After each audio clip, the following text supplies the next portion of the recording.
One moment, I'm minding my own business, and the next moment, I'm waking up as a skinny teenage boy in some medieval fantasy world with a massive lump on my head, because apparently, the previous owner of this body got kicked in the skull by a donkey. Yeah, a donkey. Not a dragon. Not a demon lord. A donkey. Welcome to my new life, everybody. I'm standing in the outer courtyard of Habsburg Manor in shining gold town, Meister County, watching a bunch of scrawny kids in rough cloth shirts form a half-circle around a big muscular blacksmith named Barl, who is currently trimming donkey hooves like it's the most important lesson in the universe. And honestly, in this world, it kind of is. See, here's how things work in this lovely medieval hellhole. Noble families recruit kids as child servants and put them through a 3-month training boot camp. At the end, they pick 5 winners to become official household servants. 2 blacksmith apprentices, 2 guards, and 1 dog trainer. That's it. 5 spots. Out of all of us. It's basically the fantasy world version of a civil service exam, except instead of studying law textbooks, I'm learning how to hold down a donkey's foot while a grown man attacks it with a giant iron scraper. The dream is alive, people. Oh, and about my current situation, my original body's family scraped together almost all their savings just to bribe the head servant and get me a spot in this program. All that sacrifice and investment, so their beloved son could compete for the honor of becoming someone's servant. My parents went broke so I could win the right to clean horse poop professionally. I'm so moved I could cry. Now let me introduce the local entertainment, the Rich Kids Club. There's Thick Eyebrows, son of the town tavern owner. Freckle Face, son of the inn owner. And Brown Shorts, the tanner's kid, who's lucky enough to not have a humiliating nickname yet. These 3 geniuses formed a little gang and immediately decided that your boy Rain should be their personal cleaning lady. Every single day, I'm sweeping the dormitory while they kick back and relax. The chore was supposed to rotate between all of us. But apparently, when you're a stick-figure orphan boy who just got drop-kicked by livestock, you don't exactly have negotiating power. And right now, these 3 comedians are standing nearby pointing and laughing at me because of the donkey incident. He got kicked by a donkey. Ha ha ha. Real peak humor over here, guys. You should take that act on the road. But while they're busy being idiots, I'm actually eavesdropping on their gossip because Freckle Face and Thick Eyebrows are the town's 2 biggest news sources. One runs an inn, the other a tavern. Information Central.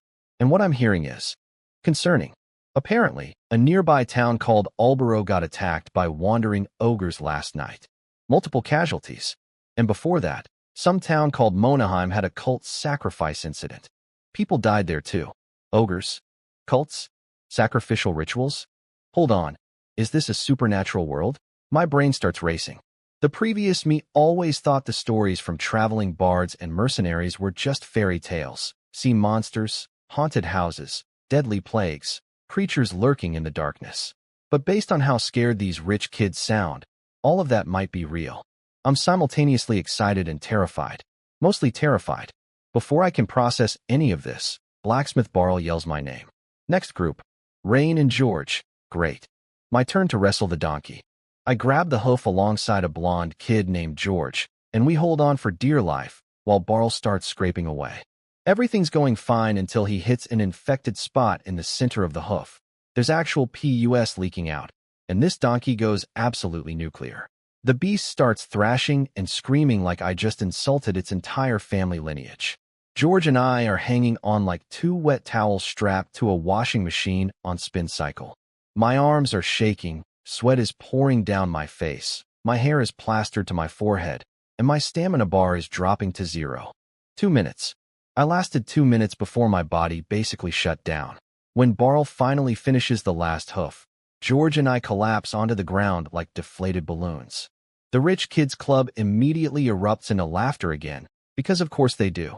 George turns red as a tomato from embarrassment. Me? I don't even hear them, because something just appeared on my eyeballs. A transparent window, floating right there on my retina.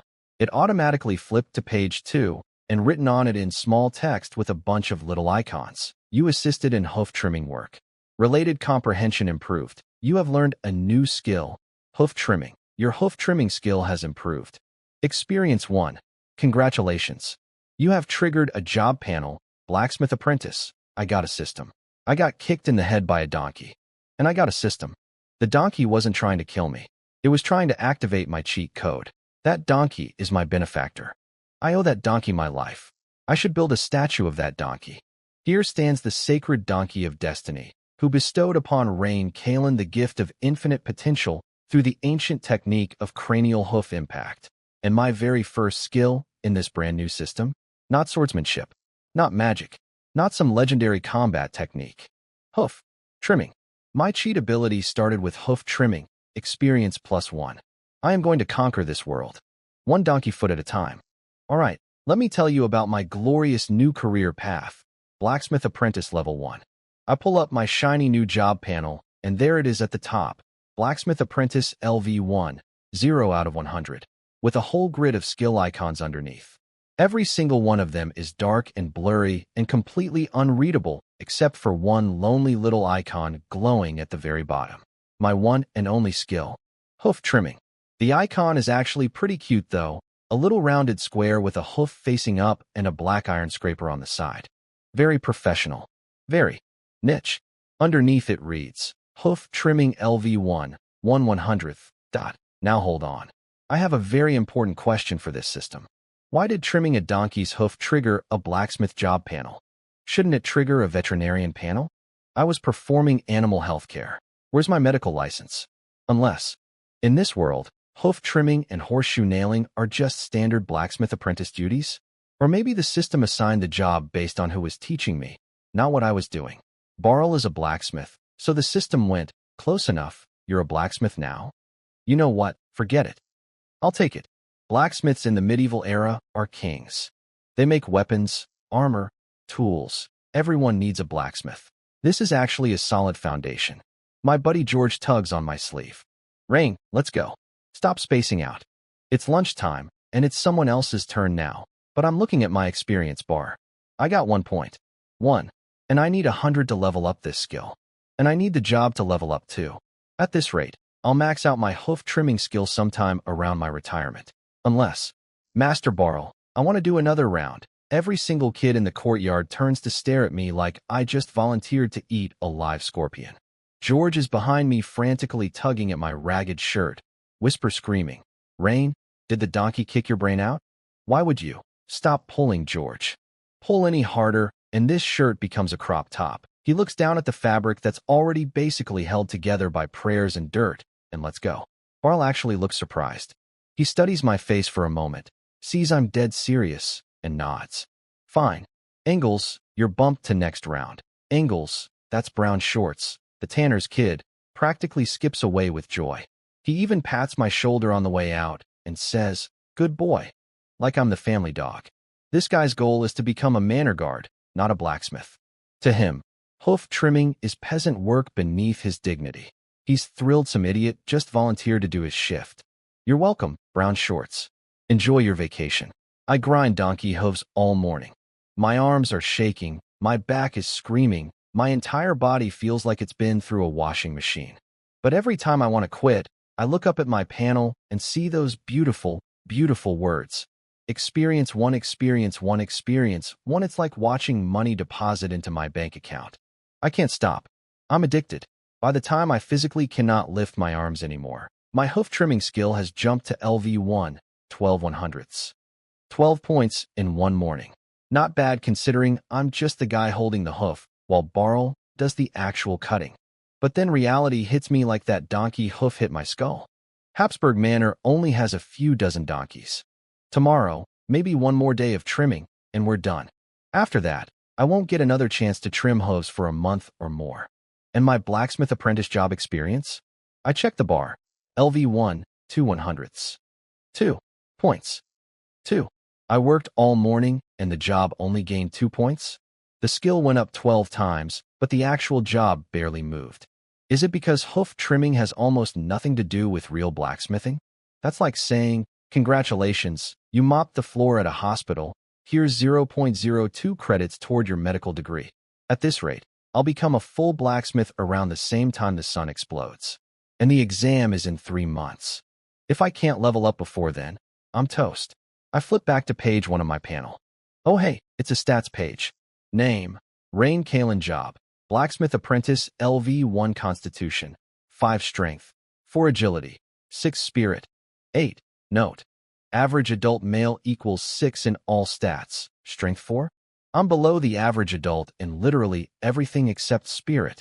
No wonder I can't hold down a single donkey leg. I'm statistically weaker than the average woman in this world. I'm not a human being. I'm a noodle with legs. The spirit being 8 is interesting though, higher than a normal adult. Maybe that's because 2 souls merged inside this body. Double the consciousness, double the mental power? Cool. Too bad spirit doesn't help me arm wrestle donkeys. Rain, stop daydreaming. Lunch. George waves me over. What's wrong with you today? You keep zoning out, he asks, genuinely concerned. Probably just thinking too much after the injury, I say casually. George accepts this immediately. After all, his best friend did get kicked in the skull by livestock less than 24 hours ago. Some daydreaming is expected. Now about lunch. The manor actually feeds us pretty well by medieval standards. Each kid gets 1 black bread loaf, half a smoked fish, and a big bowl of vegetable soup. My fellow trainees are practically drooling. Their Adam's apples are bobbing up and down like pistons. The moment the head servant yells, "Eat," they descend on the food like a pack of starving wolves. I pick up the black bread and oh, this isn't bread. This is a weapon.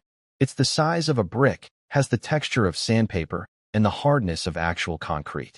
I'm pretty sure I could kill someone with this. Forget swords. Just issue every soldier 2 black breads and let them bludgeon the enemy to death. I watch the other kids tear their bread apart with pure muscle, crumble it into pieces, and dump it into the soup to soften it up. Smart. It's basically the medieval version of dipping naan. I copy them, take a big bite, and immediately find wood shavings in my mouth. Wood. Shavings. In the bread. Back in my old life, the mystery meat in takeout was bad enough. You never knew what animal donated its flesh to your dinner. But at least it was meat.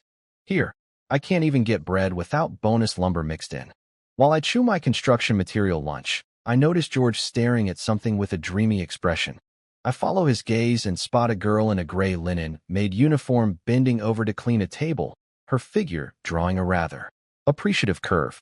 That's Sophia. Same age as us, also a manor trainee. The girls have different training from the boys. They start with cleaning, laundry, and scrubbing. But girls mature faster than boys, and Sophia is already blooming into a genuine beauty. I look around. George is not the only teenage boy staring. Half the courtyard has temporarily forgotten how to eat. For me, a veteran of 2 lifetimes, a cute girl in a maid outfit is nice, but hardly mind-breaking. For these hormone-flooded 13-year-olds, though, she might as well be a goddess descended from heaven. George. What are you looking at? George flinches. His face turns tomato red. He shoves half his black bread toward me. And nothing. Rain, you worked hard this morning. You should eat more. Here, take this. You sure you've had enough? I'm basically full. Go ahead. He lies through his teeth. This kid is trying to bribe me with bread to change the subject. I mentally stamp a good person card on George's forehead, but I decline the wood-flavored brick. 1 serving of lumber is enough for today, thanks. After a pause, I decide to give my buddy some life advice. Without looking up, I mumble, George, you can stare at her 100 more times, and she still won't be yours. Instead of wasting time looking, figure out how to pass the exam. Pass the exam, and then she can be yours. George goes nuclear red. He whips his head around in panic, checking if anyone heard, then hisses, Rain, we're best friends, but don't say crazy things. I was not staring at Sophia. Funny. I never said a name. You just said Sophia. George's jaw drops. His mouth opens and closes like a fish. I can literally see the gears in his brain jamming. He stares at me with a new expression, like he's seeing me for the first time. I can practically read his thought bubble. Did getting kicked in the head by a donkey actually make him smarter? Yes, George. Yes, it did. Donkey brain surgery. Highly recommended. 5 stars. After lunch, we're back to grinding hooves. My stamina recovered enough to keep going. And even though my back and shoulders feel like they belong to a 70-year-old man, that sweet one keeps me going like caffeine straight to the veins. But then something happens that interrupts our humble donkey pedicure session. About 20 young men and women march into the outer bailey, the big training courtyard we've been borrowing. They're around our age, but the boys are tall and built, and the girls are dressed in expensive, elegant outfits. They walk in like they own the place. Because they basically do. My inherited memories kick in. These are the children of low-ranking nobles and wealthy merchants under Count Habsburg. They're here for Knight Squire training. Knight Squire training. I look back at my rich kids club, thick eyebrows, freckle face, brown shorts, and almost laugh. These guys thought they were hot stuff. Their dads own a tavern and an inn. These new arrivals? Their families have actual titles, actual land, actual power. My rich kids are cosplaying as rich kids. Those people are the real deal. Blacksmith Barl smacks a gawking trainee on the back of the head. Whack. Ow. Stop drooling, you little brats, Barl snorts. Those people were born at a level you couldn't reach even if you worked your entire lives. Just learn a good trade and you'll live comfortably. That's your ceiling. Harsh? Absolutely. Wrong? Unfortunately. Also no. In this era, social climbing is basically a fairy tale. For peasant kids like us, learning a craft is the endgame. That's as good as it gets. At least, that's what normal people think. I've got a system panel that gives me experience points for touching donkey feet. The rules might be a little different for me. And then, right as I'm thinking this, my eyes lock onto something among the Knight Squires. Something that makes my pupils shrink to pinpoints. Something that changes everything. I'm over here trimming donkey toenails like a good little medieval nail technician when everything changes. Out in the center of the training field, this mountain of a man walks up, at least 6'3", wearing full gray metal armor, moving like the armor weighs nothing, carrying a two-handed greatsword wider than my entire hand. He walks up to a stone pillar standing upright on the ground and just swings. One strike. Downward chop. A silver arc flashes through the air. Crack. The top half of the stone pillar slides off at a perfect diagonal angle and slams into the ground, kicking up a cloud of dust. The cut surface? Smooth. Like someone used a laser cutter. On stone. With a sword. The real noble kids immediately start clapping and cheering. Amazing, Instructor Perez. So this is what a real knight can do. When will I reach that level? Meanwhile, I'm standing here with donkey gunk on my hands, rubbing my eyes like a cartoon character. Did that just happen? Did a human being just cut through solid stone with a sword? This isn't something people can do. This is something anime characters do. Before today, all my evidence for this being a supernatural world was secondhand gossip from drunk mercenaries and dramatic bards. Stories about monsters and curses and haunted houses. Stuff that might be true, might be campfire nonsense. But this just happened right in front of my face. 20 meters away. In broad daylight. A dude in armor just bisected a rock with a piece of metal. This is like watching Iron Man land on your apartment balcony. My brain is short-circuiting. I glance back at my little transparent panel, my precious hoof-trimming LV1, and suddenly it doesn't feel so exciting anymore.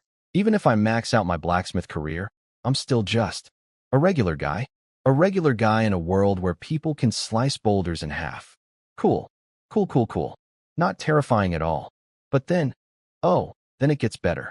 One of the noble girls steps forward. She's wearing a fitted hunting outfit, chestnut ponytail swinging behind her. From my angle, I can only see her from the side. But even her silhouette screams, I am extremely beautiful, and I will also destroy you. Her body is coiled tight like a leopard about to pounce. She challenges Instructor Perez to a sparring match. He agrees, and she opens with a jumping overhead slash, while holding a greatsword that's at least 5 feet long. Clang. Sparks. Actual sparks flying everywhere like a 4th of July fireworks show. Steel meeting steel at full force. The sound is so loud and sharp that my ears physically hurt from 30 meters away. My teeth are vibrating. Several of the noble kids grab their ears and wince. Let me repeat that. A teenage girl just clashed swords with a fully armored giant man, and the impact was equal. She didn't bounce off. She didn't get sent flying. She went blow for blow. Then she starts moving. Her footwork is insane. She's bouncing around like a gazelle, tapping the ground with her toes and launching herself at crazy angles, attacking from every direction. That chestnut ponytail is whipping back and forth like a helicopter blade. Her greatsword, which must weigh 70 or 80 pounds based on the metal fragment I'll find in a second, is swinging through the air like it's made of cardboard. Instructor Perez, meanwhile, just stands there like a reef in the ocean. He doesn't attack at all, just blocks. Every single strike. Clang, clang, clang, clang. Rock solid. Immovable. Then the girl screams, cleaving slash, and leaps several meters into the air, several meters, and her whole body pulls taut like a drawn bow, coiled with explosive power, and she brings that massive sword down at a 45-degree angle with everything she's got. Boom. The metal-on-metal screech is so horrible it makes my teeth feel like they're dissolving. Kids are covering their ears everywhere. Only 4 or 5 of the noble trainees can watch without flinching. And then, a tiny gray flash shoots out from where the two swords collided, arcs through the air, and thunks into the ground about 1 meter in front of me. A metal fragment. A chip broken off from one of the great swords by the sheer force of impact. Both Perez and the girl glance in my direction at the exact same time, and I feel like a rabbit being stared at by 2 tigers. Every hair on my body stands straight up. My heart stops. The pressure coming off these two is absolutely suffocating. Then they look away. They were just checking if the fragment hit anyone. I'm not even worth a second glance to them. But in that brief moment when the girl turned her head, I finally saw her face. For words, absolutely. Stunning. Warrior. Goddess. Oval face, slightly thick eyebrows that gave her this fierce heroic look, a pair of brownish-gray eyes that practically glowed, and that hunting outfit hugging her athletic frame. She looked exactly like a young version of that foreign actress from my past life, Christiana Yeri. The girl notices Instructor Perez frowning at his sword. Turns out the collision chipped a notch in his blade, and immediately apologizes with perfect noble grace. I'm so sorry, Instructor Perez. I got carried away and didn't hold back. I'll speak with Master Valentin about repairing your sword. Smart and strong and beautiful and polite. The rich really do have it all, huh? After the sparring show ends, the noble kids start learning some advanced sword technique from Perez. And me? I'm standing here staring at that little metal fragment stuck in the dirt. Nobody comes to pick it up. Nobody cares about it. So I dig it out. First sensation, heavy. This tiny chip of metal weighs way more than it should. It's definitely not bronze. It doesn't feel like normal steel either. It's some kind of special material. And if this tiny fragment is this heavy, I can roughly calculate how much that full 5-foot greatsword weighs. 70 to 80 pounds. Minimum. That's several times heavier than real medieval swords from my old world. The huge armored Perez swinging that around? Okay, fine. Maybe he's just insanely buff. But that slim teenage girl was whipping an 80-pound sword around like a jump rope while doing acrobatic leaps? No amount of normal training explains that. Either there's some secret technique that unlocks superhuman power through training, or it's a bloodline gift, something you're born with. If it's the first option, if ordinary people can train their way into becoming superhuman, then your boy Rain still has a chance. I've never learned swordplay. So what? I'm too old to start the path of the extraordinary, says who? That might be true for normal people, but I've got a system that gave me a job panel for touching donkey feet. If it can trigger a blacksmith apprentice panel from hoof trimming, then it can absolutely trigger a combat job panel when I start learning swordsmanship. And guess what? The training program for us child servants includes basic sword training. Could I trigger a swordsman panel? A warrior panel? Something even cooler? My eyes are starting to glow. Forget hoof trimming. Forget black bread with wood chips. Forget getting bullied by fake rich kids. I just watched a girl my age jump 10 feet in the air and split a sword with another sword. And somewhere inside my eyeballs, there's a system that turns everything I do into experience points. This world has superpowers. And I have a cheat code. Let's see where this goes. Before I put the sword fragment away, I take a closer look at it. The edge has these layered fish scale hammering marks.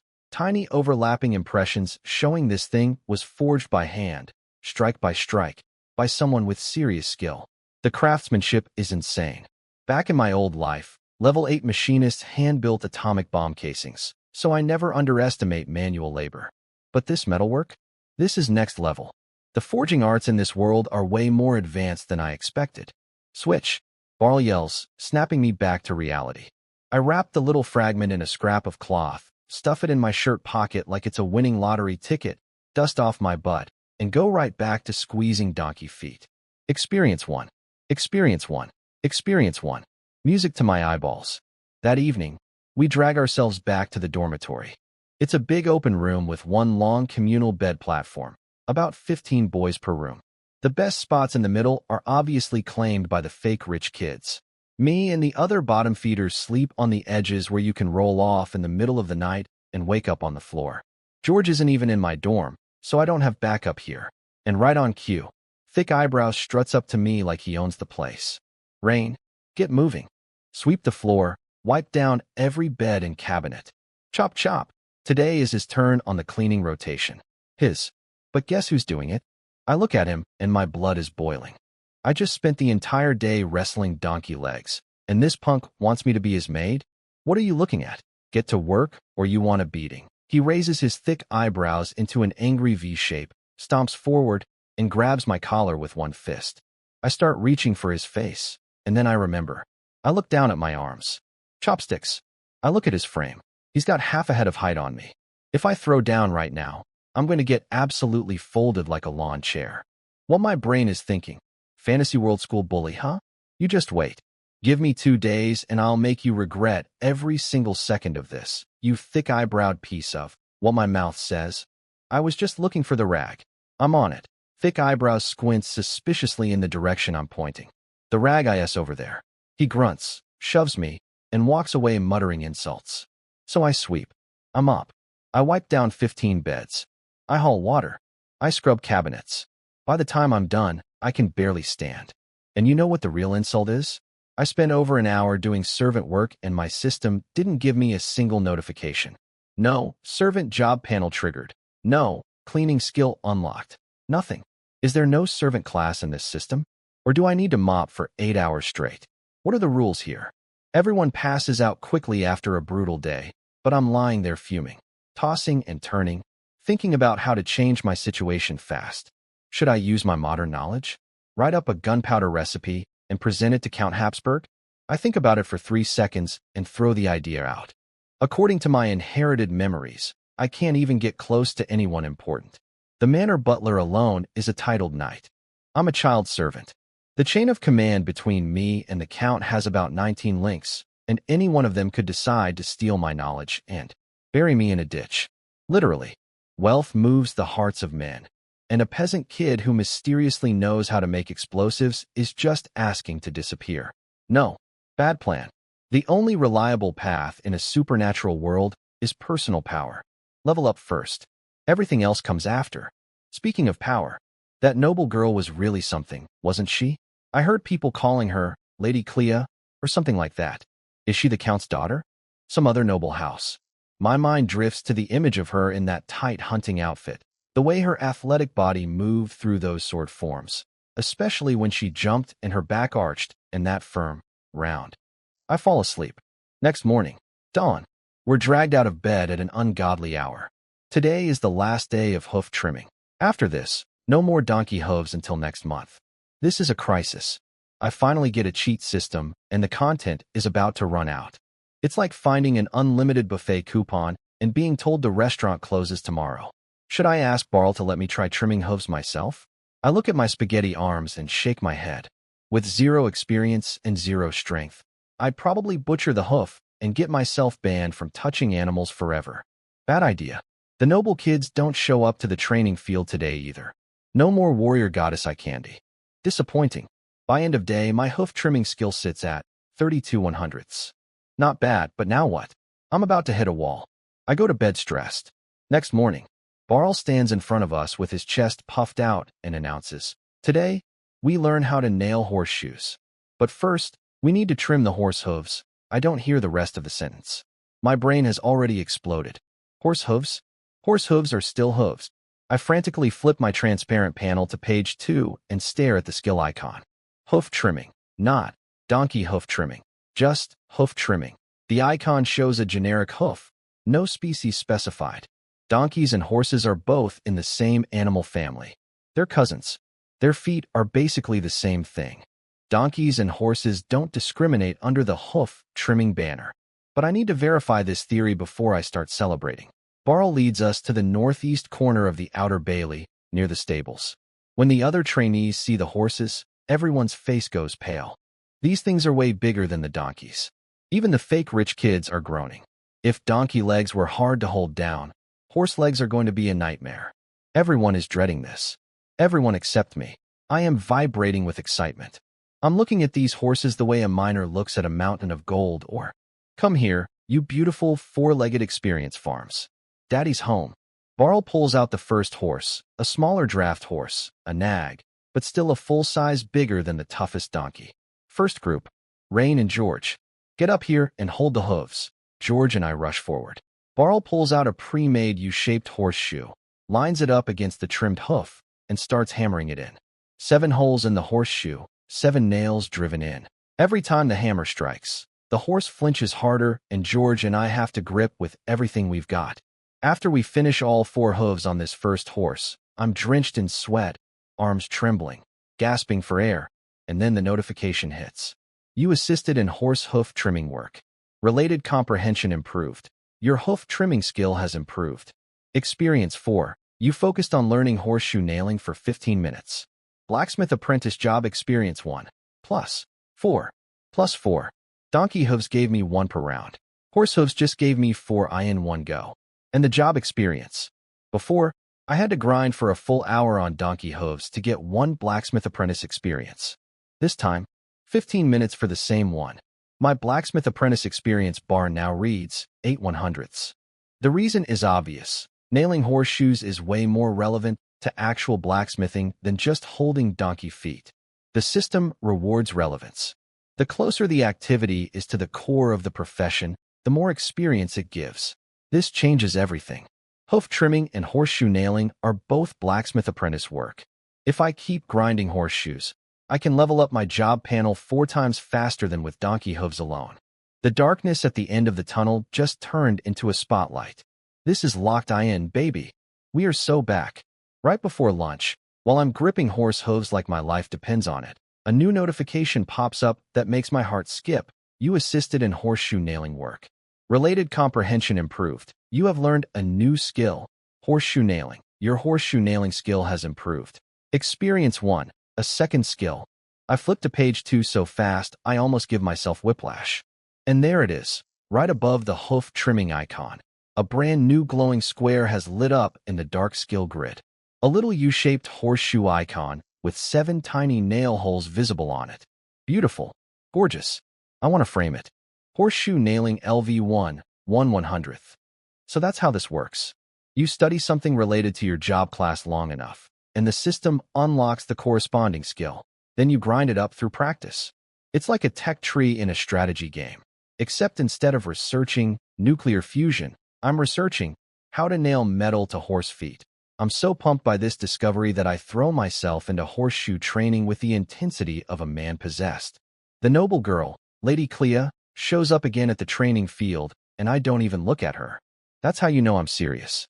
A teenage boy in a medieval fantasy world voluntarily ignoring a hot warrior girl in a tight hunting outfit? That's not willpower. That's system addiction. At lunch, George gives me this weird look. Rain, I've noticed you've changed. My stomach drops. Has he figured out I'm a different person? You work like someone injected you with chicken blood. Oh, it's just about the work ethic. False alarm. Both hoof trimming and horseshoe nailing. You don't stop until your body literally shuts down. What's gotten into you? What I'm thinking.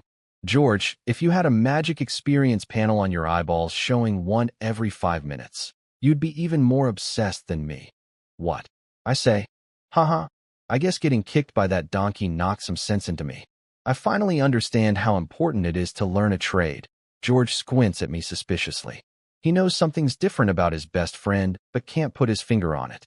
Fortunately, I want to learn a useful skill is a perfectly reasonable excuse, especially considering my family situation. See George's family. His parents are freeholders. They own land, have stable income. They're doing okay. My family. Dad is a tenant farmer working someone else's fields. Mom has no steady income. And I have a little sister to worry about. So yeah, Rain is suddenly motivated to not be poor forever, is a story George buys immediately. After lunch, we're back at it. The fake rich kids lose interest in horseshoe nailing within about an hour. Their goal is to become manor guards, not blacksmiths, so they couldn't care less about hammering metal onto horse feet. They drift back into gossip mode, which means it's intel time for me. Ears up. Hey, did you guys hear? Thick Eyebrows drops a bomb right out the gate. There's a vicious pirate crew that came ashore. Pirates. Freckleface raises an eyebrow. We're not that close to the coast. What do pirates have to do with us? I heard it from Billy, the caravan guard who just delivered supplies. A pirate gang called the Black Sails landed on shore. They don't dare attack the county capital, so they're raiding small towns instead. The closest fishing port town got hit hard. They even killed the town sheriff. The sheriff? The baker's kid gasps. Town sheriffs are usually quasi-knights. Pirates are that strong. Yeah, the Black Sails are no joke. And Freckleface jumps in. I heard our own sheriff, Sheriff Kuzma, is getting transferred to the fishing port town to replace the dead one. We're getting a new sheriff sent down from the county capital. Some guy named Hamilton, I think. Thick Eyebrows nods. You heard that too? Must be true then. But wait, Freckleface continues nervously. The fishing port is only 2 days' journey from here. What if the pirates attack us? Relax. Pirates raid the coast and leave. They don't push inland. Otherwise, they wouldn't be called pirates. They'd be called an army. Fair point. Thick Eyebrows. Fair point. But my mind is racing. Pirates killing quasi-knights? Sheriff transfers? This world is getting more dangerous by the minute. I almost lose my grip on the horse hoof from being distracted. Barl notices and calls out, Rain, if you're too tired, take a break. He's been warming up to me these past 2 days. Turns out being insanely hardworking actually changes how people see you. Wild concept. I'm fine. I can keep going, I say, shaking my head. Every second counts. Everyone matters. The world is full of stone-cutting knights and pirate warlords, and who knows what else. I need to get stronger, and I need to get stronger yesterday. George watches me from the sidelines with his mouth slightly open, completely baffled by how his previously lazy best friend turned into a medieval fitness influencer overnight. After 2 full days of horseshoe grinding, I check my panel and nearly choke. Hoof trimming LV1, 99/100. 99. 1 point away from leveling up. Today's the day. I'm about to see what happens when a skill hits level 2. I don't have to wait long. I watch Barl finish trimming one last horse hoof to smooth perfection, and your hoof trimming skill has improved. Experience 1. Congratulations. Your skill hoof trimming has been upgraded to LV2. Hoof trimming LV2, 1/300th. And then something wild happens. Knowledge floods into my brain. Not like a textbook, more like fragmented memories. Months and months of muscle memory downloading straight into my consciousness like I just plugged into the Matrix. Suddenly, I understand things I couldn't understand yesterday. When Barl's wrist does that little flick at the most curved part of the hoof. I know why now. That micro vibration when he scrapes off excess material? I understand its purpose. Every little trick and technique that looked random before now makes perfect sense. I haven't gotten any stronger physically. My noodle arms are still noodle arms. But my understanding just jumped forward by months. It's like I've been trimming hooves for half a year, even though it's been less than a week. I can do this now. Not the full horseshoe nailing job. That's still beyond me. But hoof trimming alone? I'm ready. I can handle it. The problem is, if I volunteer now, it's going to look insane. Nobody else in training can do this independently yet. I'd be jumping ahead of the entire class after less than a week. But here's the thing. I need to do it myself. I have a strong feeling that personally performing the work instead of just assisting gives way more experience. And my blacksmith apprentice job experience is only at 22 out of 100. Skills level up fast, but the actual job class is crawling. At this pace, I need at least 5 more days to hit level 2 on the profession. I can't afford to play it safe. Master Barl, I speak up. Could I try trimming a hoof myself? I think I can do it. Barl looks at me, studies my face, checks if I'm joking, remembers how hard I've been working, then nods. All right, give it a try. Every single trainee in the courtyard freezes and stares at me. Their collective thought bubble reads, this kid learned for a few days and thinks he can do it. Even the fake rich kids stop their gossip and turn to watch. They don't care about blacksmithing, but someone from the bottom of the social ladder getting attention from an instructor? That's unacceptable. Thick Eyebrows spits out the grass stem he's been chewing. What the hell is that little rat doing? Trying to show off? I'm beating his ass tonight. Freckleface nods furiously. He's just kissing up to Barl. Can't stand brown nosers. We'll teach him a lesson after dinner. Oh good.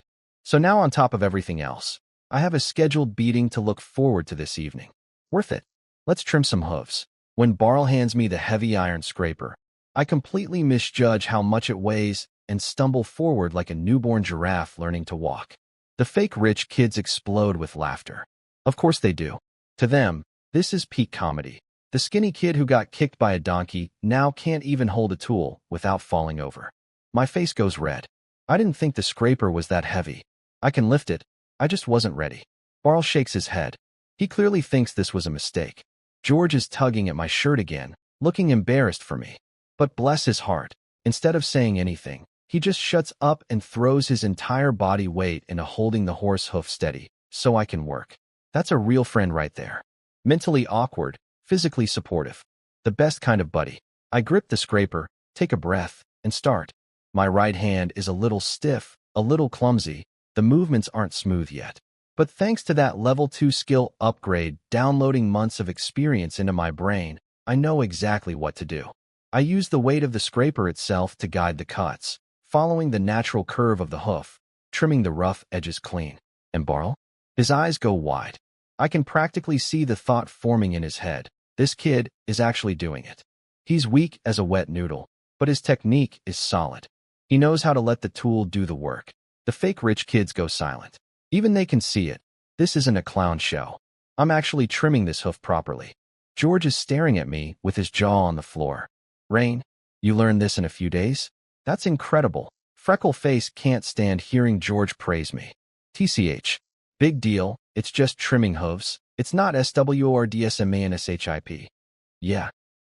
The other fake rich kids echo like the loyal backup singers they are. But I don't hear any of them.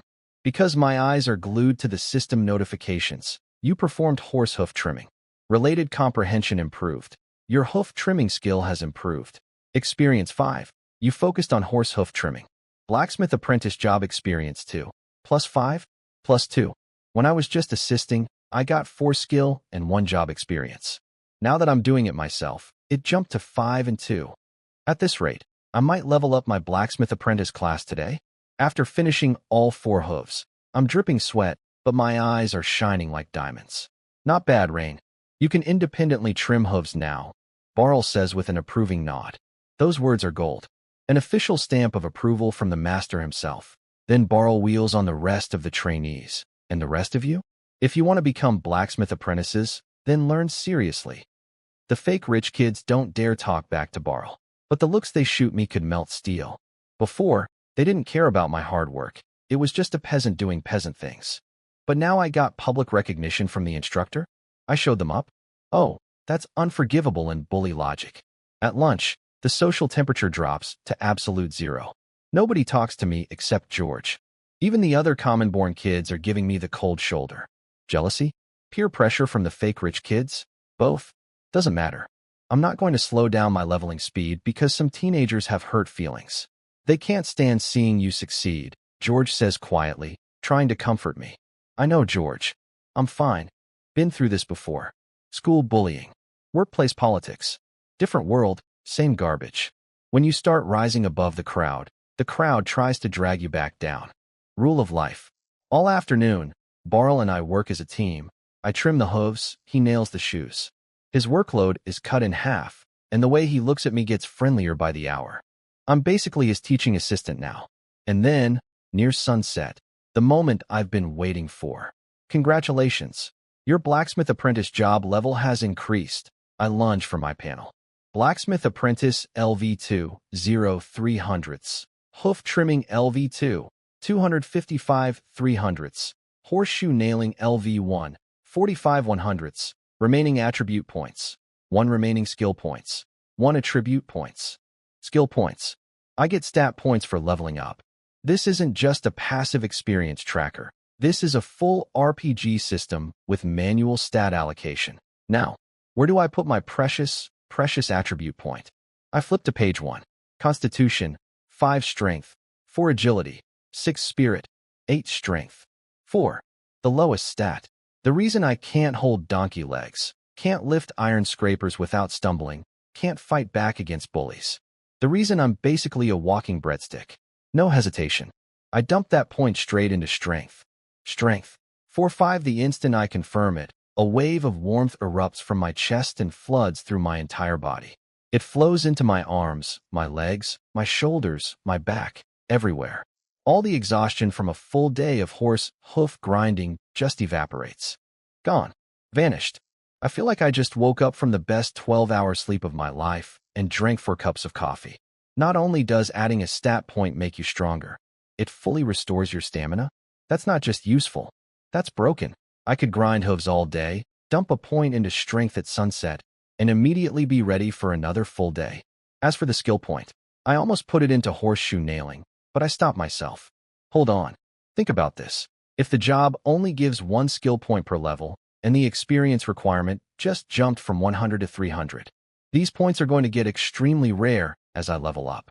Should I really spend it on horseshoe nailing when I might unlock a way harder skill later, like actual weapon forging? Something that's nearly impossible to grind naturally? Decision. Save it. Bank that skill point for a rainy day. When I step back up to trim the next horse, every single person in the courtyard does a double take. My movements are noticeably smoother. At least 20% better than this morning. The closest kids are staring at me with their mouths hanging open. They have no idea a stat point just hit my body like a lightning bolt of pure gains. At dinner, I demolish 3.5 black bread bricks, refill my vegetable soup 3 times, and literally lick the bowl clean. The other trainees watch in horrified fascination as the skinniest kid in the program eats like a competitive food champion. Turns out adding a strength point cranks up your metabolism to insane levels. Power comes with a price, and that price is hunger. I would eat a live donkey right now if someone seasoned it. After dinner, feeling full and strong and ready, I walk back toward the dormitory, and thick eyebrows and freckle face are blocking the entrance. Rain, you had quite the day, huh? Real spotlight moment. Thick eyebrows walks up and slaps my face with an open palm. That patronizing, dominance-asserting slap that bullies love. Yesterday, I would have swallowed my rage and grabbed a mop. But yesterday my strength was 4. Today it's 5.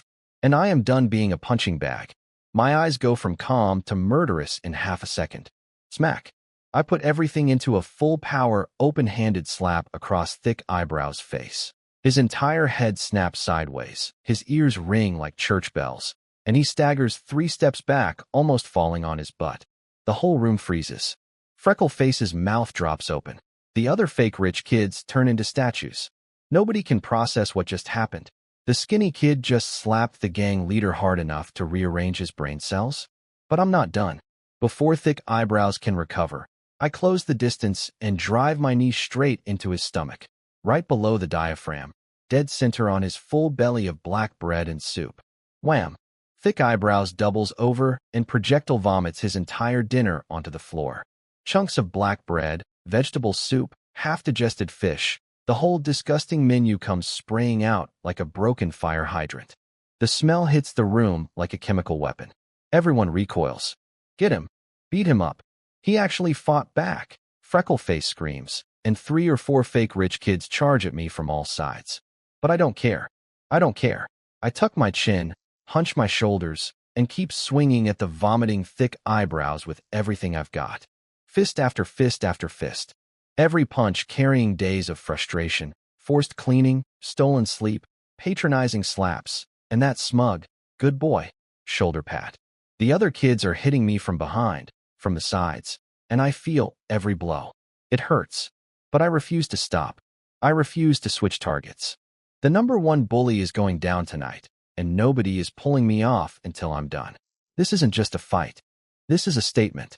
You can push Rain Kalen around when he's at strength 4, but strength 5 Rain hits back. And strength 6, 7, 8, 9, 10 Rain? He's coming, and he's going to remember every single slap. The brawl doesn't last long. Some snitch runs off and reports us, and within minutes a manor steward shows up and pulls everyone apart. And wouldn't you know it, it's the same steward my family bribed to get me into this program. Small world. Thanks to that connection, the punishment is split 50-50 between me and thick eyebrows. 1 week of mandatory floor sweeping and mopping for both of us. And I get transferred to George's dormitory. Honestly, worth it. My face looks like a purple watermelon that lost a fight with a cement mixer. But thick eyebrows. That boy's brain is still rebooting from my opening slap. He spent the whole evening staring at a wall with glazed eyes, trying to figure out how the dormitory cleaning boy just beat him like a rented mule. By that night, though, the shock wears off and the rage kicks in. His eyeballs go red. He's the king of the trainees, the undisputed boss, and some stick-figure peasant kid just made him puke in front of everyone. Next day, during horseshoe training, Thick Eyebrows is drilling holes into me with his death stare. "So how are you going to get revenge?" Freckle Face asks casually, like they're discussing lunch plans. Thick Eyebrows grins. A mean, ugly, patient grin. "Next week, we start sword training. They'll be sparring. And I've been learning swordsmanship from my uncle for 2 years. Whoa, you know swordsmanship? That's amazing. When sparring time comes, I'm going to beat him so bad his own mother won't recognize his face. Cool. So I have a trained swordsman who wants to publicly demolish me in a week. Fun times ahead. Meanwhile, what am I doing? I'm over here dripping sweat, trimming hooves, and teaching other trainees how to do it properly. See, you gotta use the weight of the scraper itself. Let gravity do the work. Follow the natural curve of the hoof. A bunch of the common-born kids who were ignoring me yesterday are now crowding around me, hanging on every word. A great man from my previous life once said, "Make as many friends as possible and as few enemies as possible." By teaching everyone else, I'm breaking the fake rich kids' social monopoly. The other trainees were only avoiding me because the bullies pressured them. But now that I'm offering something valuable, actual useful knowledge, they're switching sides faster than politicians after an election. Am I worried someone will surpass me? With a cheat system? Please. As long as I'm progressing faster than everyone else, nobody's catching up. I could teach them everything I know and still be 3 steps ahead tomorrow. After the last horse in the stable gets its shoes done, I check my panel. Blacksmith Apprentice LV2, 27 300ths. Hoof Trimming LV2, 295 300ths. Horseshoe Nailing LV1, 56 100ths. Remaining skill points. That skill point is burning a hole in my pocket, but I'm saving it. Both my current skills can be leveled through pure grinding. It's just a matter of time. Spending a precious skill point now when I could save it for some impossibly difficult future skill? That's like using your last healing potion on a paper cut. Right then, a middle-aged man in a neat gray linen robe walks up to our group. He's an official manor servant, the guy who manages the training schedule. He clears his throat and announces, "Tomorrow is Sunday, rest day. You may return home tonight and must be back at the manor by tomorrow evening. Starting the day after, you will begin basic swordsmanship training under Manor Guard Humbert." Swordsmanship. The entire group of trainees erupts. It's like someone just announced free pizza at a middle school. George grabs my arm with sparkling eyes. "Rain, did you hear that? Sword training." "Obviously I heard it, George. I'm standing right next to you. Let's give it our all." "Yeah." The fake rich kids are grinning too, but for a completely different reason. To them, sword training means Thick Eyebrows gets to legally beat me up during sparring. They've got front row tickets to the Rain Destruction show. They think hoof trimming talent means nothing compared to the sword. And honestly, they might be right.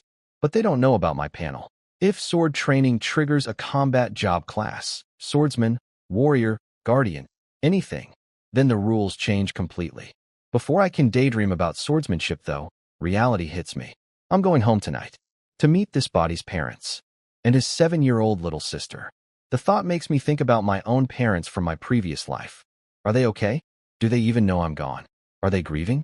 For a moment, my eyes go dim. "Hey, Rain, what are you doing tomorrow on the day off?" George interrupts my mood. He glances around suspiciously, then leans in close and whispers, "Want to go pick nuts in the forest? The public woodland? There's nothing left in there. The townspeople strip it clean not the public one." George's eyes get that mischievous gleam. "The Habsburg Manor woodland. It's loaded with nuts this time of year. The forest ranger Killiam is my uncle. We sneak in, fill our bags, and nobody knows. But you cannot tell anyone. This kid wants to poach from the noble family's private forest using his family connection with the ranger. George, my boy, I underestimated you. There's a criminal mastermind hiding under that innocent yellow hair." "Deal," I say with a grin. That evening, I walk home alone through shining Gold Town. George's house is closer to the manor, so he's already home. My family lives on the south side, which means I have to walk the entire length of the main street. The bakery, the general store, Freckle faces in. Every familiar shop triggers another wave of the original Rain's memories, merging with mine like puzzle pieces clicking into place. I'm slowly becoming a complete person, my modern knowledge fused with his lifetime of local experience. But when I pass through the town square, I notice a crowd gathered around the public notice board. Being the nosy transmigrator I am, I push through for a look. Wanted posters. A bunch of them. The newest one catches my eye immediately. Nickname: Scarface. Appearance: shoulder-length blonde hair, long horse-like face, scar running diagonally from forehead across nose to right cheek. Real name: unknown. Crimes: raped 3 women in Peterstown.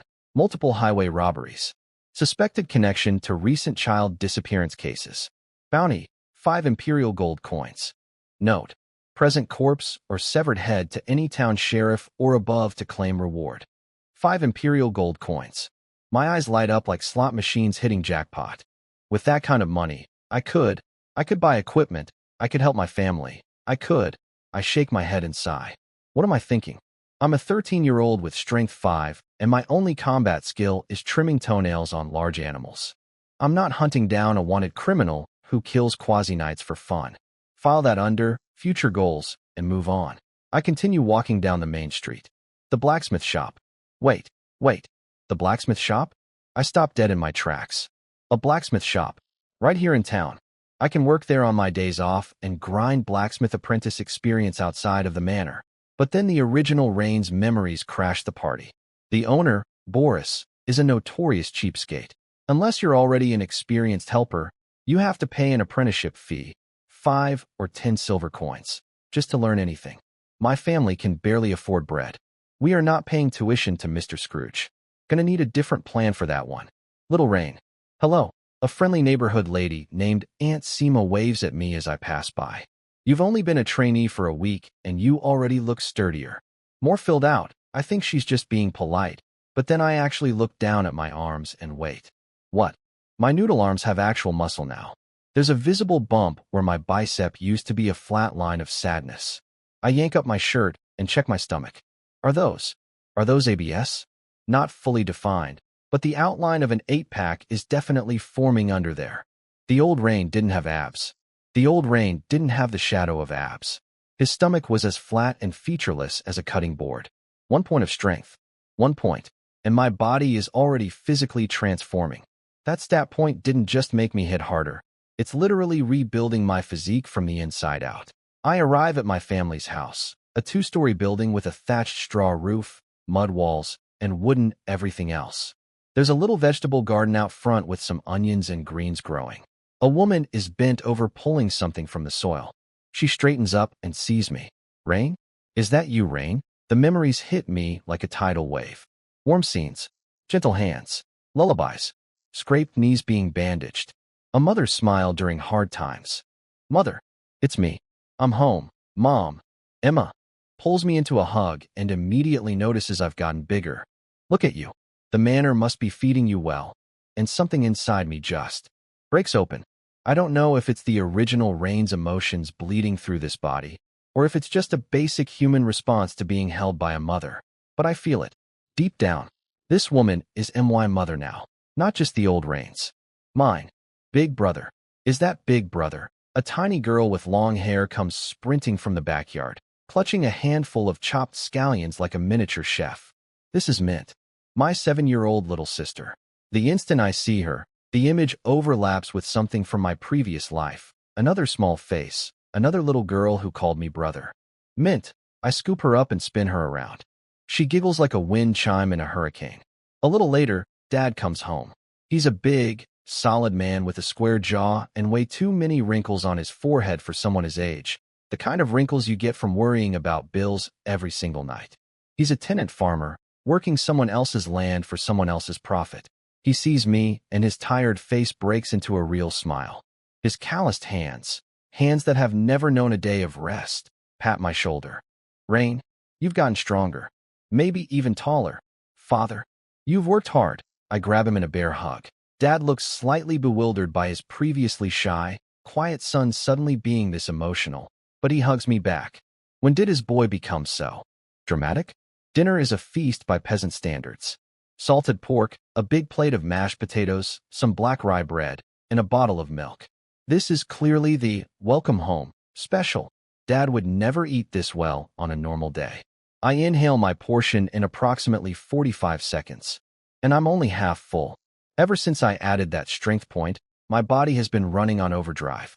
I'm a growing teenager with a stat-enhanced metabolism.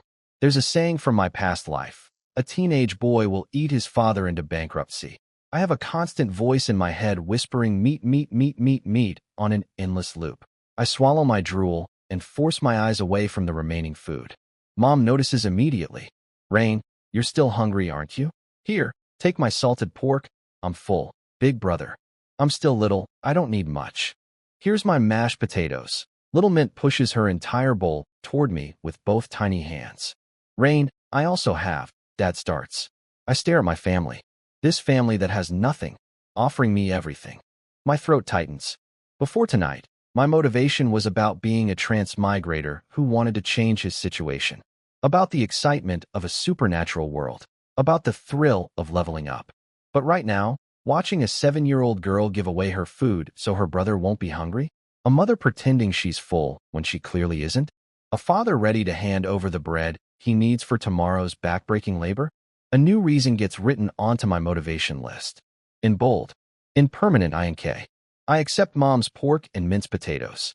But I refuse Dad's bread, because he's doing physical labor all day and needs it more than me. I sleep like the dead that night. Next morning, Dad leaves early for the fields. Mom heads to the inn where she picks up part-time work. Just me and Mint at home. I find Mint in the backyard planting carrots alongside a girl I haven't properly met yet. Big brother. I'm planting carrots with big sister Anna. Anna. Right. The neighbor. The original Rain's memories fill me in. She's a quiet, shy girl who moved to Shining Gold Town with her mother about a year ago. Then her mother mysteriously disappeared, and now Anna lives alone in the wooden shack next door. She turns to look at me, and her face has beautiful bone structure, but there's this unhealthy pallor to her skin. She's clearly malnourished. Her pale yellow hair is dry and split at the ends, but her deep brown eyes, there's a quiet, stubborn strength in them, like a wildflower growing through concrete. Rain. Hello. She keeps her head down, shy and stiff as a board. Before I can offer to help with the carrots, George's voice booms from the front gate. Rain. Let's go get those nuts. Big brother, I want to go too. Mint bounces up immediately. Anna's eyes flicker with longing too, but she doesn't say anything. I hesitate, but shake my head. We're sneaking into the manor's private forest. George is sticking his neck out by bringing me. If I show up with 2 extra people, that's pushing it way too far. Mint, stay home with big sister Anna, okay? I'll bring back nuts for both of you. Oak away. Mint droops like a sad little flower. But she listens without throwing a fit. 7 years old, and already more mature than half the adults I knew in my past life. I ruffle her hair and head out with George. After we walk for a bit, George suddenly gets this weird look on his face. Rain, why is your sister hanging out with Anna? Haven't you heard? People say she's unlucky. Cursed, even. Cursed. George looks around nervously, lowers his voice. I overheard my dad once. Anna's mom didn't just disappear. She was apparently taken by someone, but I don't know who or why. Taken? Not missing, taken? That's a very different story. Don't tell anyone I told you that. George adds quickly. Who took her? No idea. That's all I know. Before I can process this creepy little mystery, George drops another bomb. Oh, and Rain? 2 children from the north side of our town went missing recently. Tell Mint not to wander around alone. What? I thought the child disappearances were happening in other towns. It's reached Shining Gold Town now. I don't really know the details. Classic George. Delivers terrifying news and then shrugs when you ask follow-up questions. So let me get this straight. We've got a wanted criminal nicknamed Scarface who might be connected to missing children. We've got kids disappearing from MY Town now. We've got a neighbor girl whose mother was taken by unknown parties. And we've got pirates raiding coastal towns 2 days away. This world is getting darker by the minute. And I'm out here going nut-picking with my buddy like it's a Sunday picnic. George and I come back from our secret nut-picking mission with a full basket of wild blueberries, hazelnuts, and chestnuts. The manor's private forest is basically an all-you-can-eat buffet that nobody touches because, you know, It's illegal for commoners to go there. The public forest? Stripped cleaner than a Thanksgiving turkey on Black Friday. Not a single berry left. As I'm walking home, feeling like a successful grocery thief, the autumn sun warm on my face, I spot smoke rising from our chimney. Mom's cooking. Life is good. But then my eyes drift to the house next door and I freeze. Anna is sitting on her wooden steps in the sunshine, eating a piece of wheat bran cake. Not bread, wheat bran cake. That's worse than black bread. It's basically what you feed livestock, except this girl is eating it like it's a Michelin star dessert. She's holding it with one hand, and her other hand is cupped underneath to catch every single crumb that falls. She tips the crumbs into her mouth. Not a single speck wasted. Then she closes her eyes in the sunlight, and this tiny, peaceful smile crosses her face. Like having one piece of animal feed cake on a sunny day is all the happiness she needs in this world. My chest squeezes so tight I can barely breathe. What kind of life do you have to live for that to be your definition of a good day? I look down at my basket overflowing with berries and nuts. I open my mouth to say something, but we're not close. She's shy. If I just walk up and shove food at her, she might refuse out of pride or embarrassment. So I go inside, pour out half the basket for my family, and hand the other half to my little sister. Mint, take this to big sister Anna next door, and make sure she accepts it. Mint looks at my serious expression and her big eyes get even bigger. She nods so hard her whole body bounces. Okay, Anna big sister works so hard living alone. She'll definitely love these. And if she says no, Mint's eyes narrow with terrifying 7-year-old determination. I'll cry until she takes them. This child is a weapon. A weaponized cuteness delivery system. No human being on earth can resist a crying 7-year-old holding a basket of fruit. Sure enough, Mint comes running back 2 minutes later, beaming like a tiny sun. Big brother. She took them. She said thank you. And we're gonna plant vegetables together this afternoon. Mission accomplished. Anna has been fed. Mint is happy. I'm happy. Now it's time for business. After lunch, I head straight to the blacksmith shop on the main street. I can hear the clang clang clang of hammers on metal from halfway down the block. The moment I step inside, a wall of heat slams into me like opening an oven the size of a room. Boris Patton, the town blacksmith and notorious cheapskate, is hammering out an iron pot. Several beefy apprentices and helpers are working around him. They all look up at me. This scrawny kid wandering into their sweaty man cave, with confusion. Mr. Boris, sir, can I work at the shop? I'll do anything. Boris turns around, sizes me up. Oh, it's little Rain. You look sturdier than before. But sorry, we don't need anyone, Mr. Boris. I'll work for free. The entire shop goes silent. Boris blinks. His brain visibly reboots. Free? Did this child just say free?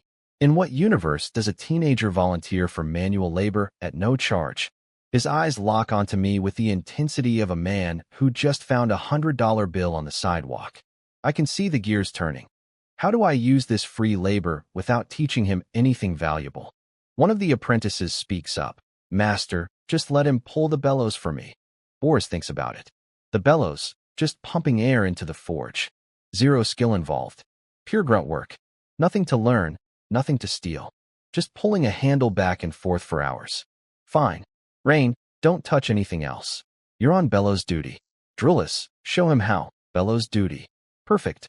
These people think they're giving me the most pointless, brain-dead task in the entire shop. They think I'm getting nothing out of this. If Donkey Toenails gave me blacksmith experience, a bellows is practically a forge instrument. It's directly connected to the actual metalworking process. Drillus shows me the basics. Grip here, pull this way, steady rhythm. I get the hang of it in about 30 seconds. And then the notification comes. You performed bellows operation. Related comprehension improved. You have learned a new skill. Bellows operation. Another new skill. That's 3 skills on my blacksmith apprentice panel now. I'm filling out my tech tree like a speedrunner. Every pull. Experience 1. Experience 1. Experience 1. Blacksmith apprentice job experience. 1. I transform into a human piston. Pull. Release. Pull. Release. Pull. Release. Endlessly. Tirelessly.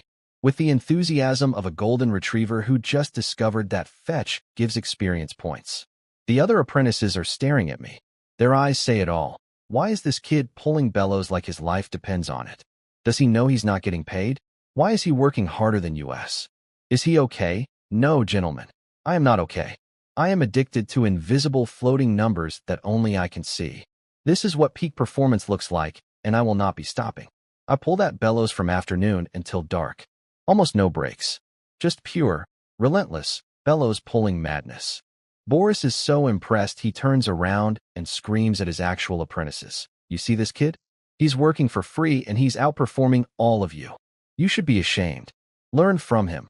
The apprentices exchange panicked glances. Their cushy blacksmith apprenticeships, which are some of the best-paying trades around, suddenly feel less secure. Within seconds, every single one of them picks up the pace. Boris watches his entire workforce suddenly become 20% more productive and starts grinning. He let one weird kid pull bellows for free and accidentally motivated his whole staff. Best business decision of the year. And then, right before closing time, the golden notification. Congratulations! Your blacksmith apprentice job level has increased. I rip open page 2. Blacksmith apprentice LV3, 0.05. Bellows operation LV2, 245 300ths. Hoof trimming LV2, 295 300ths. Horseshoe nailing LV1, 56 100ths. Remaining attribute points. 1 remaining skill points. 2 level 3.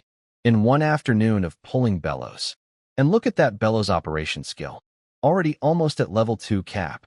The experience gained from doing work that's directly connected to the forge is insane compared to trimming hooves.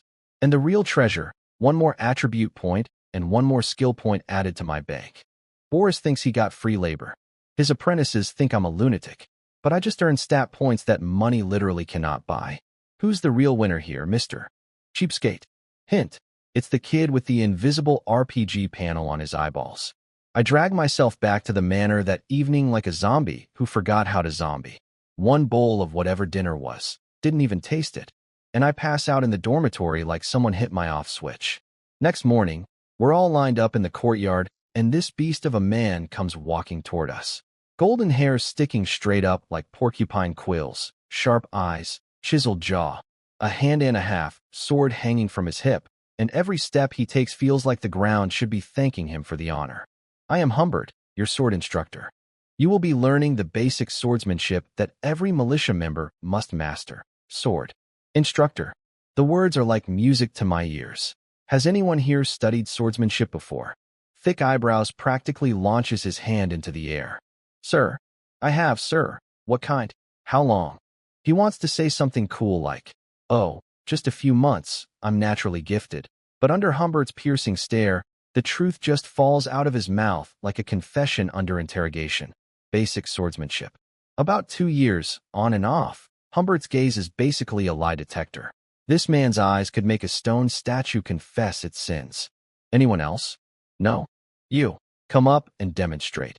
Thick eyebrows takes an ironwood practice sword, strikes a starting pose, and goes to town. //hack/. To us beginners, it looks incredible. Fast, powerful, confident. Stop. Not bad. You can go back, Humbert says with a slight frown. Thick eyebrows practically floats back to the group, glowing with pride. The instructor said not bad. Did you hear that? But I caught what thick eyebrows didn't. Humbert frowned. That, not bad, was the polite version of, I've seen better from a drunk farmer. Still, I have to admit, compared to me, a guy with 0 sword experience across 2 lifetimes. Thick eyebrows is impressive. He's got strength, he's got practiced moves, and he's got a 2-year head start. We march to the training field in the center of the outer bailey. The real noble kids aren't here today, so we get the whole place to ourselves. Under a rain shelter, there's an arsenal of training equipment. Unsharpened great swords, single-handed swords, shields, lances, training armor, padded armor. My eyes go wide. It's like walking into a medieval weapons convention. But none of that is for us. Humbert leads us to a rack of short wooden swords and points. 1 each. Line up. Freckleface picks one up and sneers. Seriously? A wooden sword? My 5-year-old brother plays with these. Then he grabs it, and his eyebrows shoot up. These aren't regular wooden swords. They're made from oil-soaked ironwood. Heavy as actual metal swords. Rock solid. These are legit training weapons from a noble household. Leave it to Count Habsburg to have premium-grade practice equipment. While the fake rich kids admire their swords, Freckle Face slides up to thick eyebrows. Nice demonstration earlier. You're way better than me. Wait, you've learned swordsmanship too? My uncle's a mercenary. He taught me some basics when I was little. Forgot most of it though. Freckle Face puffs up his chest. In his mind, he's the second strongest swordsman among the trainees, right behind thick eyebrows. You know what this means? Freckle Face shoots me a sideways look. A certain someone can't hide behind hoof trimming anymore. Real men live by the sword, not the scraper. George starts to step forward, fists clenched, but I grab his arm and shake my head. Words are just words. They don't cost me experience points. Let them bark. Besides, I glance at the 2 skill points I've been hoarding on my panel. My eyes glint. Let's see what happens. Humbert plants himself in front of us and begins his demonstration. Basic swordsmanship, first form, stepping thrust. He lunges forward, driving the wooden blade forward like a striking cobra.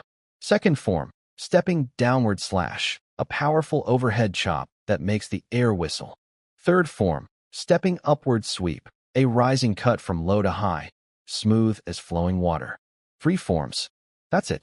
Sounds simple, right? Wrong. So wrong.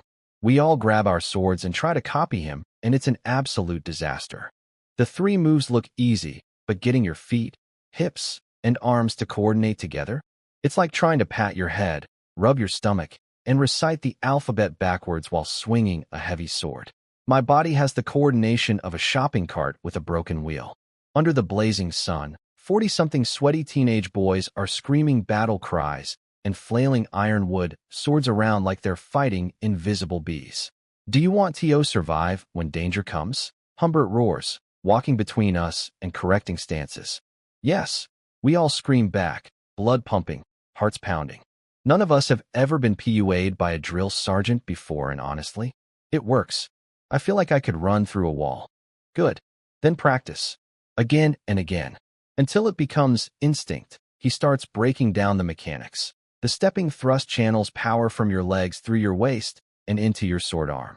It's a full body chain reaction. You must coordinate every muscle. And right in the middle of his lecture, while I'm dripping sweat and hacking at the air with my wooden sword, the golden words appear. You performed basic swordsmanship training. Related comprehension improved. You have learned a new skill, basic swordsmanship. Your basic swordsmanship skill has improved. Experience 1. Congratulations. You have triggered a job panel, militia.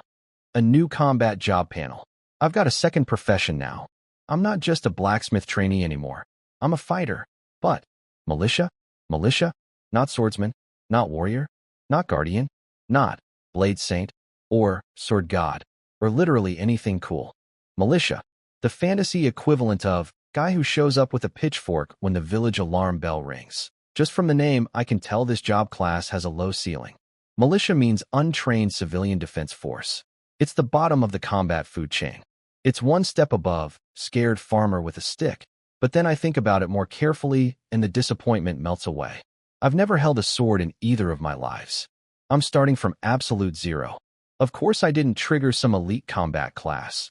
That would be like a guy who just learned the alphabet triggering a master novelist panel. And here's the upside. If militia is a low-tier class, that probably means it's easy 2 level. Low barrier to entry. Fast progression. And once I max it out or learn enough, maybe it evolves into something better? Blacksmith apprentice started with donkey feet, and look where I am now. Level 3 with 3 skills and stat points in the bank. Militia starts with wooden swords and clumsy footwork. But it won't end there. I look at Humbert swinging his blade with the power of a hurricane. I think about Lady Clea jumping 10 feet in the air. I think about Instructor Perez cutting stone with steel, and I grin. Every master was once a disaster. Let's get grinding. My panel now has a 3rd page.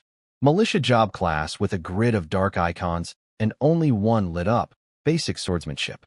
My little skill tree is growing like a baby RPG character who just discovered the tutorial zone. But here's the problem. After 2 hours of swinging this ironwood sword until my arms want to divorce my shoulders, my basic swordsmanship is at LV1, 2/100ths. 2 points. In 2 hours. That's 1 point per hour. To reach level 2, I need 100 points. That's 100 hours. If I train 8 hours a day, that's about 12 and a half days. Sounds doable, right? Wrong. Because next week is dog trainer training. Week after that is archery. The schedule rotates through all 3 disciplines across the entire 3 months. That means I only get about 1 week per month of actual sword practice. Average it out, and I'm looking at roughly 2 hours of sword training per day. At 2 hours a day, 3 months to reach level 2. The exam is in 3 months. By the time my sword skill levels up, the exam will be over. This won't work. Time to break the glass on my emergency reserves. I've been sitting on 2 skill points like a dragon hoarding gold, waiting for the perfect moment. And you know what? This is the perfect moment. In a supernatural world, a sword genius is worth 10 times more than a hoof-trimming prodigy. If I want to become a manor guard and walk the path of the extraordinary, swordsmanship is the ticket. I take a deep breath and mentally slam 1 precious skill point into basic swordsmanship. Basic swordsmanship, LV1 LV2, 0.03. The knowledge hits me like a fire hose to the brain. Scattered training memories, thousands of repetitions, hours upon hours of practice, flood into my consciousness and burn themselves into my muscle memory. It's like downloading a month of 8 hours a day sword training directly into my nervous system. When I open my eyes and swing again, everything is different. My stepping thrust flows like water. My downward slash has weight behind it. My upward sweep traces a clean arc instead of a drunk zigzag. Every movement connects to the next like they were designed to be together. Because they were, I just couldn't feel it before. And bonus discovery, now that my sword skill is level 2, my militia job experience is ticking up faster. 1 hour of practice, and I already got 1 job experience. The higher level skill is pulling the lower level job class upward. Rain. George is staring at me with his mouth wide open like a fish discovering fire. When did you learn swordsmanship? You've been secretly training behind my back? Of course not. Where would I get the money for that? George pauses. Thinks. Nods. Fair point. His family is better off than mine, and even he can't afford lessons. Then his brain catches up. Wait, if you didn't learn before, does that mean you're a sword genius? Nah, I just have a bit of a feel for it, that's all. George considers this. Yeah, you're right. It is just basic swordsmanship. The easiest entry-level stuff. My brother told me noble families have their own inherited sword styles that are way harder. Thanks for the reality check, George. Very grounding. Much appreciated. But I don't care about noble sword styles right now. Building starts from the foundation.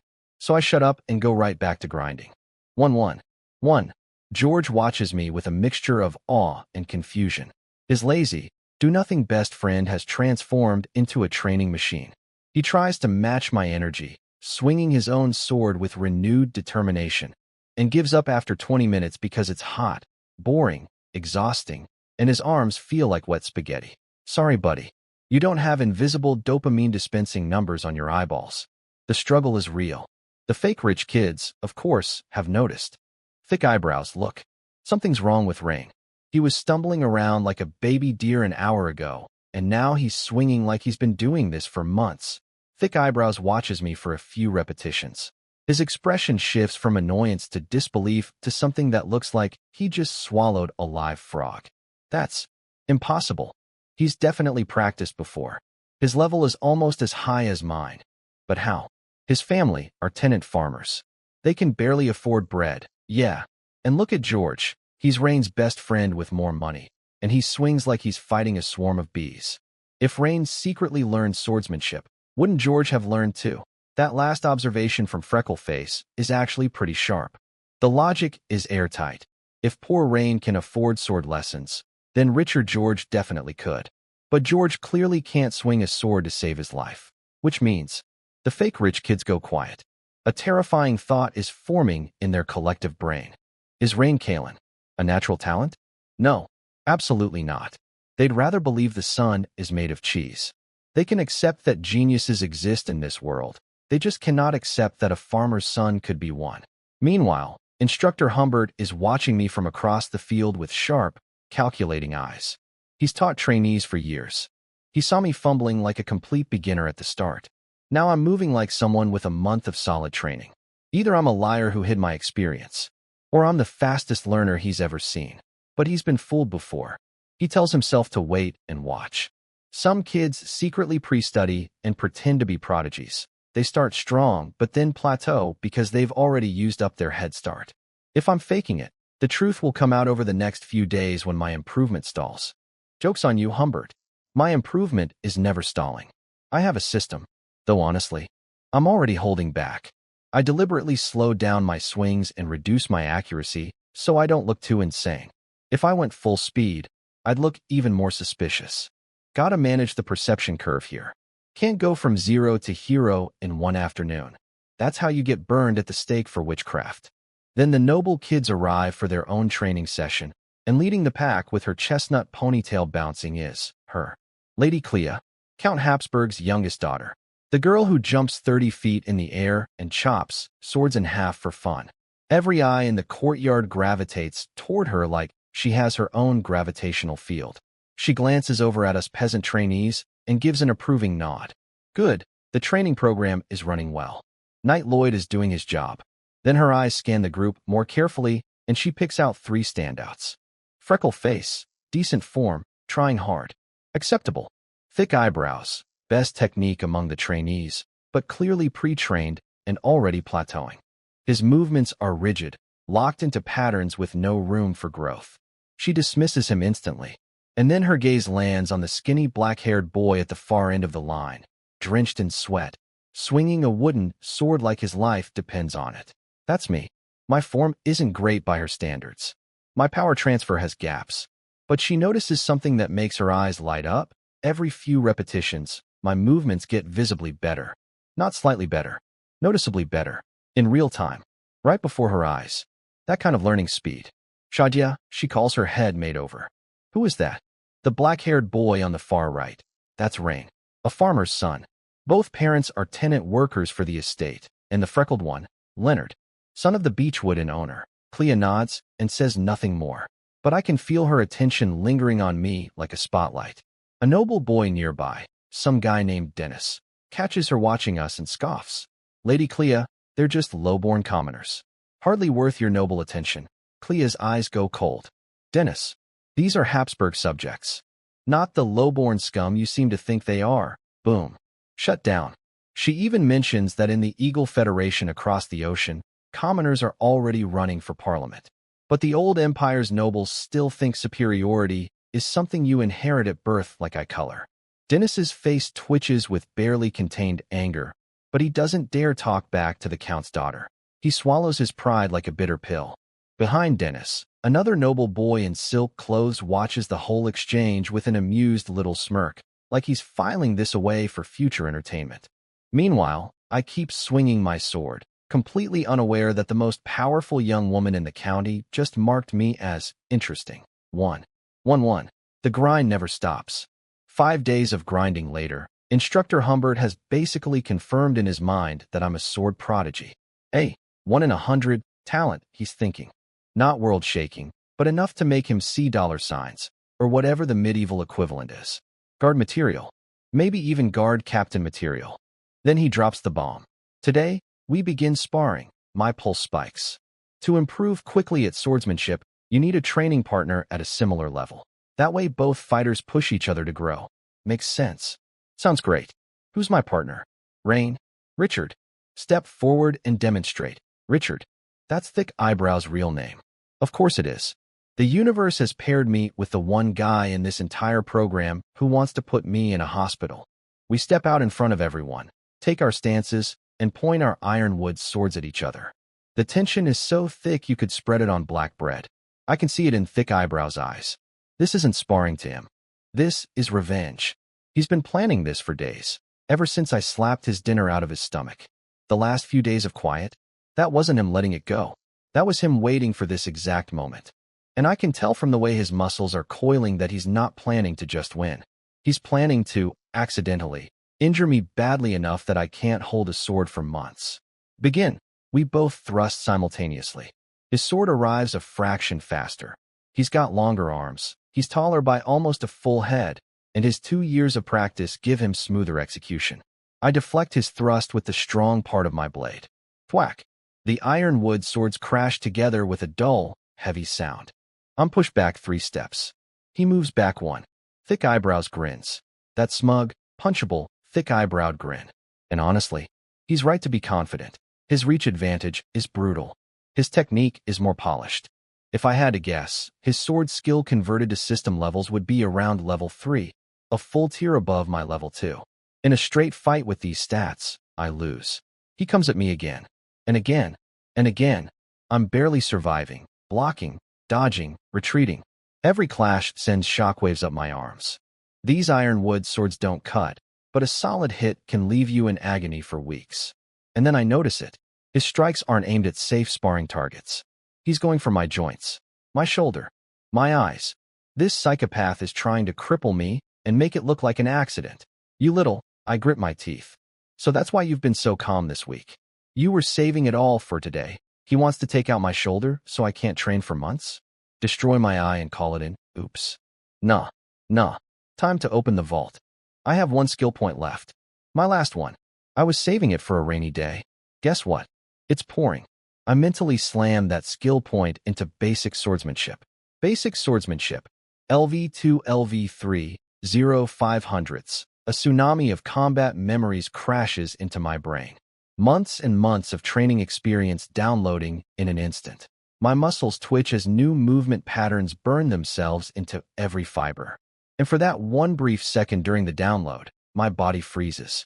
Thick eyebrows seize my momentary blank stare, and his eyes light up like a predator spotting a wounded deer. Now, he winds up a vicious stepping downward slash aimed directly at my right shoulder. Full power. No holding back. If this lands, I'm out for a month minimum. Maybe 2. My sword training is over. Behind him, I can practically see his mental fantasy. One-armed Rain has a nice ring to it, but the download just finished. And something has changed. My ironwood sword suddenly feels like it's part of my arm. Not a tool I'm holding, an actual extension of my body. Like my fingers grew 3 feet longer and turned into hardened wood. I can feel every grain, every ounce of weight, and I know exactly where every inch of this blade is in space. His overhead slash comes screaming down at my shoulder. I raise my sword horizontally, strong part of the blade angled to intercept. Boom. The impact is massive. My arms shake. But this time I don't move back. Not one step. Not one inch. I absorb the full force and hold. Thick eyebrows' eyes go wide for a split second before his fighter instincts take over. He uses the rebound force to spin into a rotating downward slash aimed at my face. At my eyes. This move is actually impressive. It's above his normal level. A desperation technique fueled by pure hatred. In his mind, there is zero chance I can react to this. He's already rehearsed his apology speech. Oh no, I'm so sorry, my hand slipped. I didn't mean to. He's already picked out my new nickname, One-Eye Rain. The crowd of trainees gasps. George looks like he's about to have a heart attack. Instructor Humbert tenses his body, ready to jump in and block the strike, but he doesn't need to, because my body moves on instinct.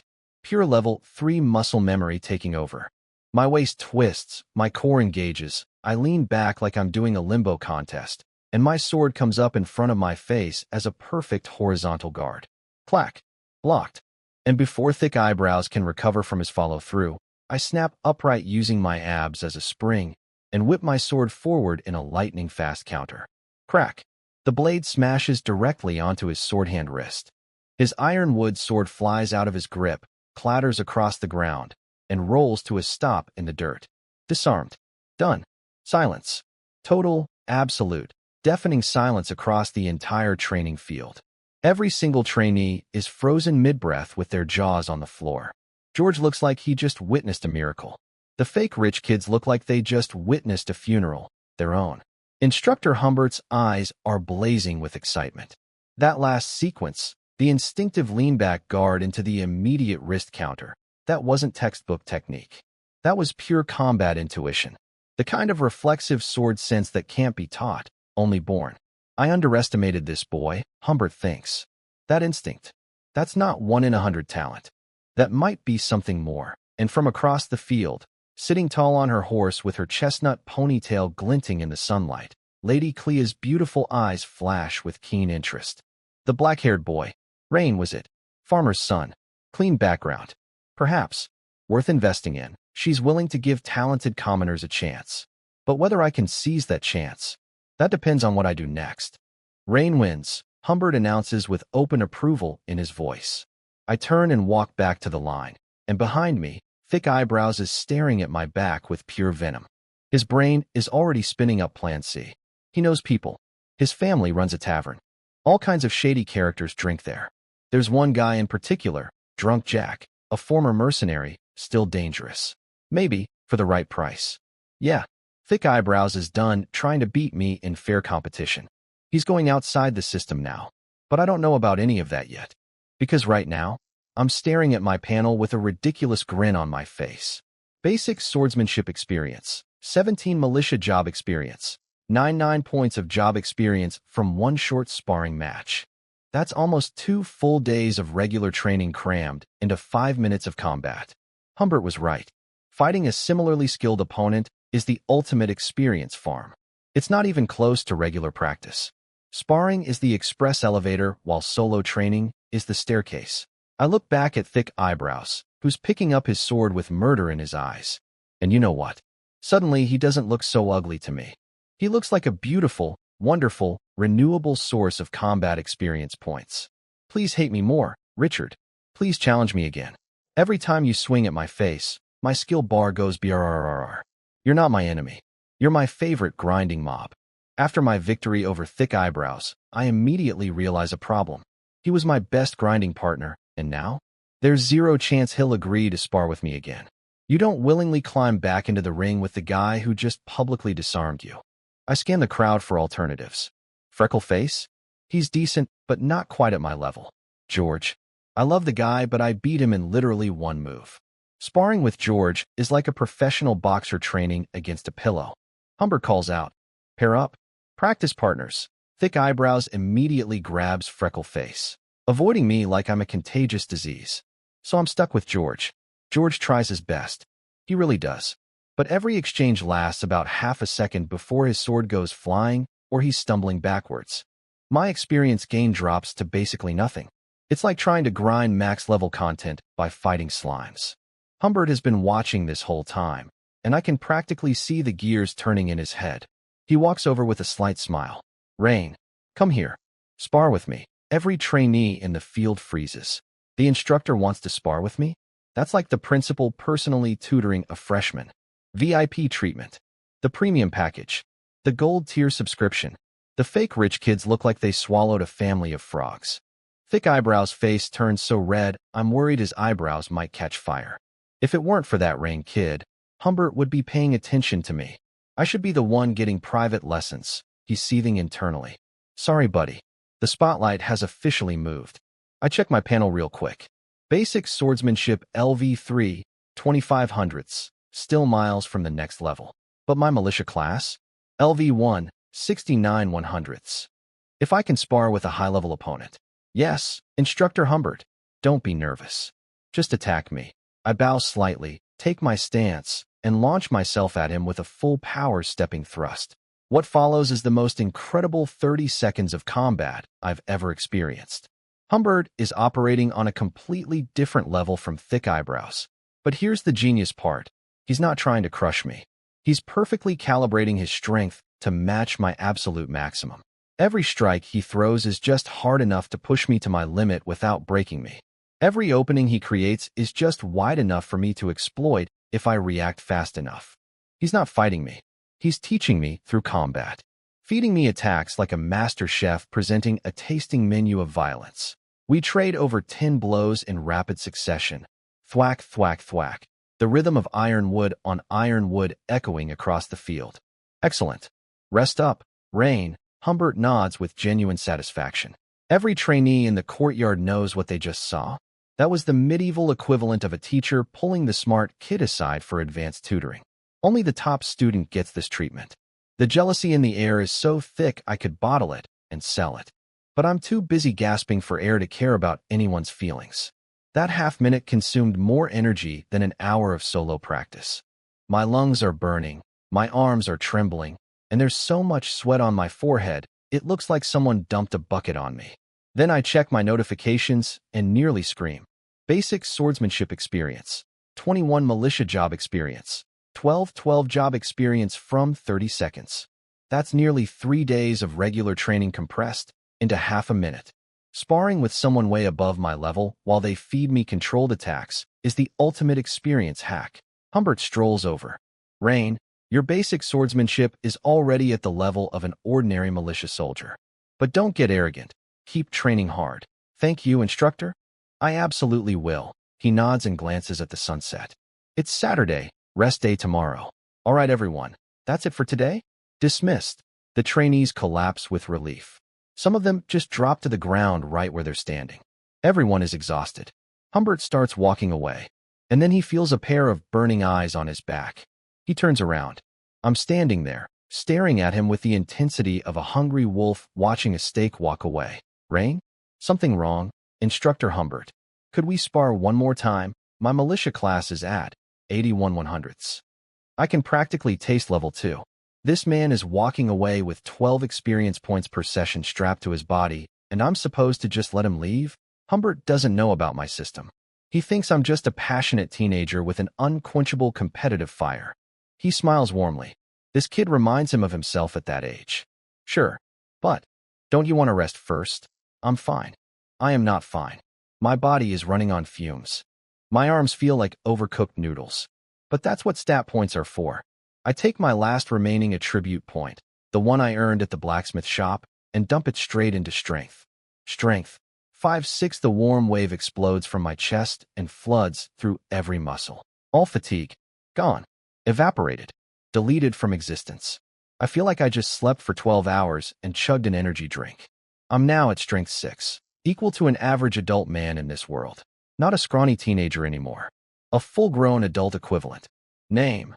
Rain Kalen Jobs. Blacksmith Apprentice LV3/Militia LV1. 81/100ths. Constitution. 5 Strength. 6 Agility.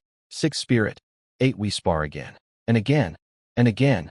After 3 more rounds, Humbert is drenched in sweat and panting. He just had to do 4 consecutive controlled sparring sessions after a full day of instructing. He's an experienced fighter, sure, but even he has limits. And then he looks at me. I'm standing there with my sword raised, eyes glowing, absolutely radiating eagerness, looking at him like a golden retriever whose owner just pretended to throw the ball. His scalp tingles. Rain. Sometimes overtraining can be harmful. Rest and recovery are equally important.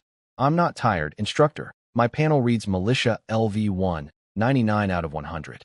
99. I am 1 point away from leveling up, and this man wants to go home. 1 point. Come on, instructor. Just one more exchange. Swing at me one more time. I just need 1 more point. You can do it. I believe in you. My brain is screaming. Humbert clears his throat awkwardly. Rain. It's getting dark. And I, have something to take care of at home. Something to take care of at home? You're my experience farm. Your home is here, with me, swinging a sword at my face. But I can't exactly force a grown man with a real sword on his hip to stay and play with me. So I watch, with the most heartbroken expression a 13-year-old has ever worn, as Instructor Humbert speed walks away from me. He's not walking. He's fleeing. The sword instructor is running away from his own student because I scared him with my enthusiasm. I have become so obsessed with grinding that I made a professional soldier uncomfortable. I stand there in the empty training field, watching his silhouette disappear into the sunset, one hand reaching out dramatically. Come back. Please. I just need 1 more point. Just 1. I'm standing in the empty training field, mourning my lost experience point like a man watching the last bus drive away, when a pretty maid walks up to me. Rain, headmaid Shadia requests your presence in the rear garden. Excuse me? The headmaid?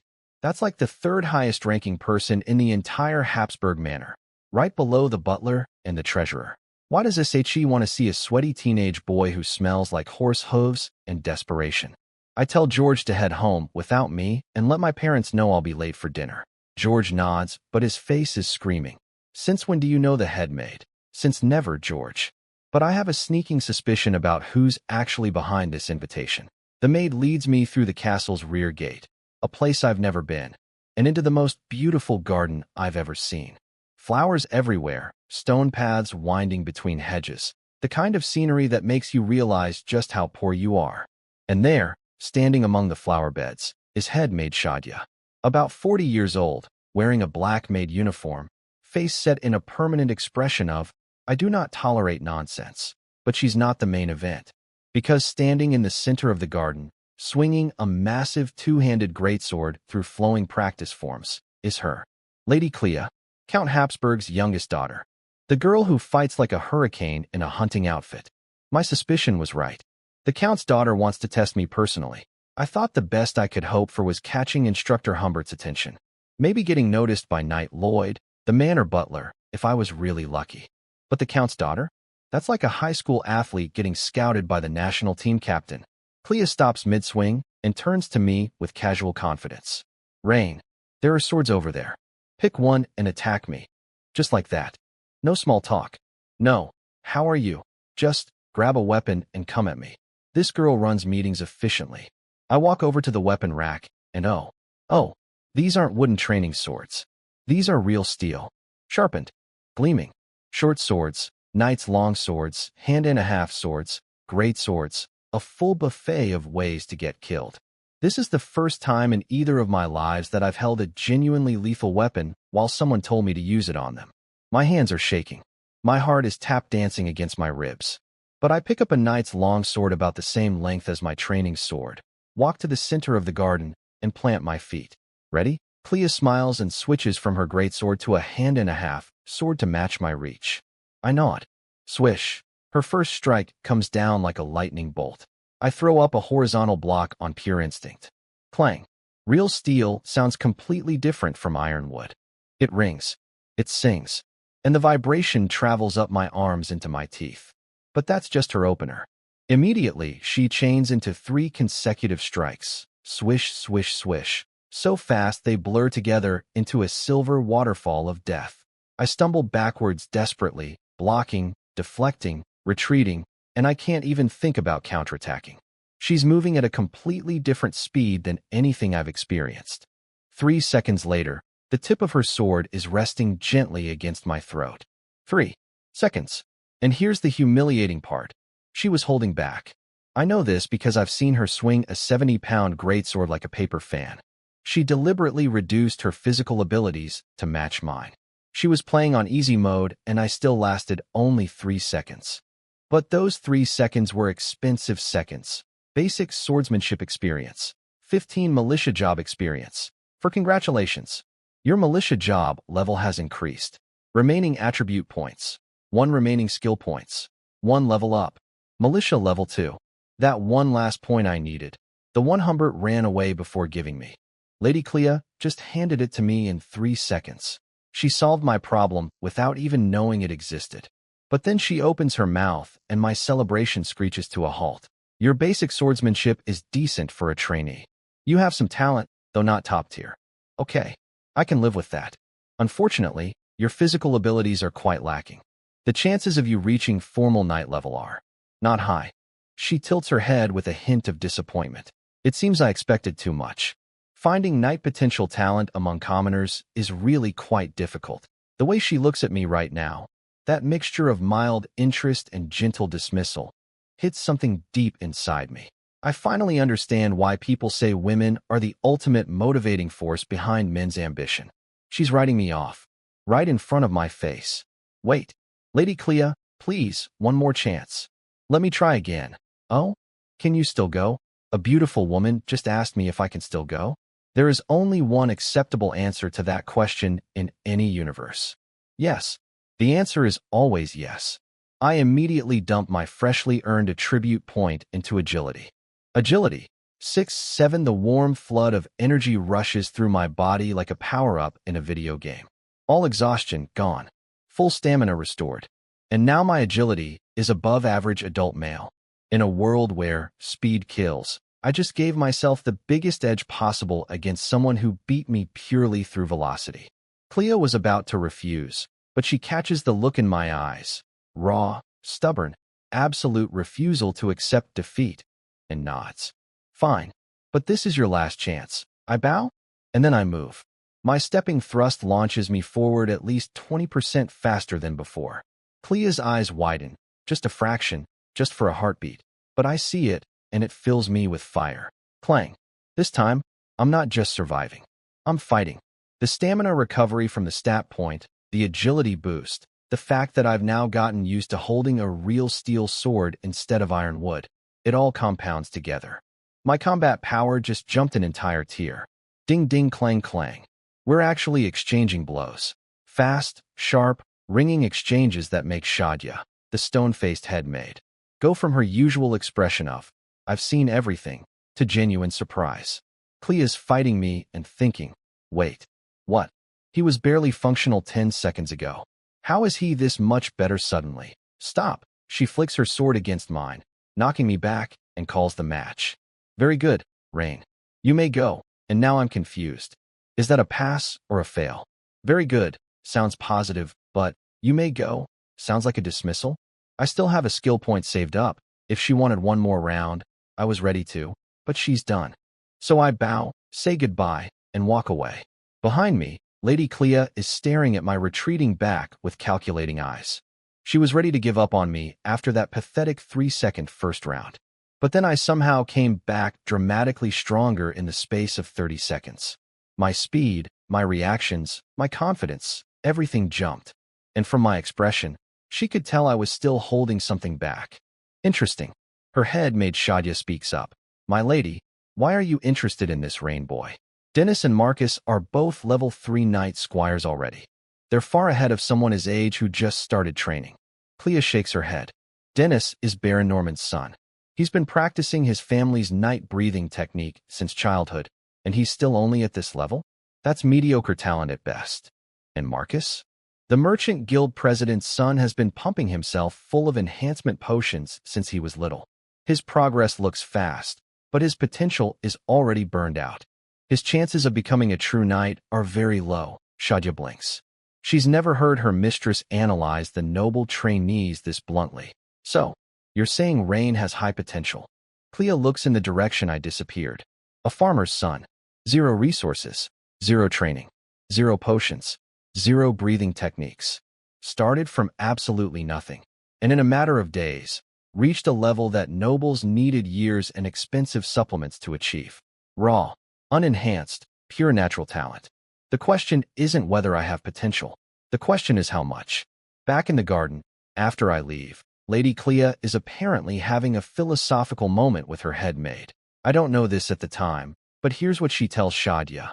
To step onto the path of the extraordinary, a person needs 4 things: determination, talent, perseverance, and opportunity. I already saw determination and perseverance in Rain during training.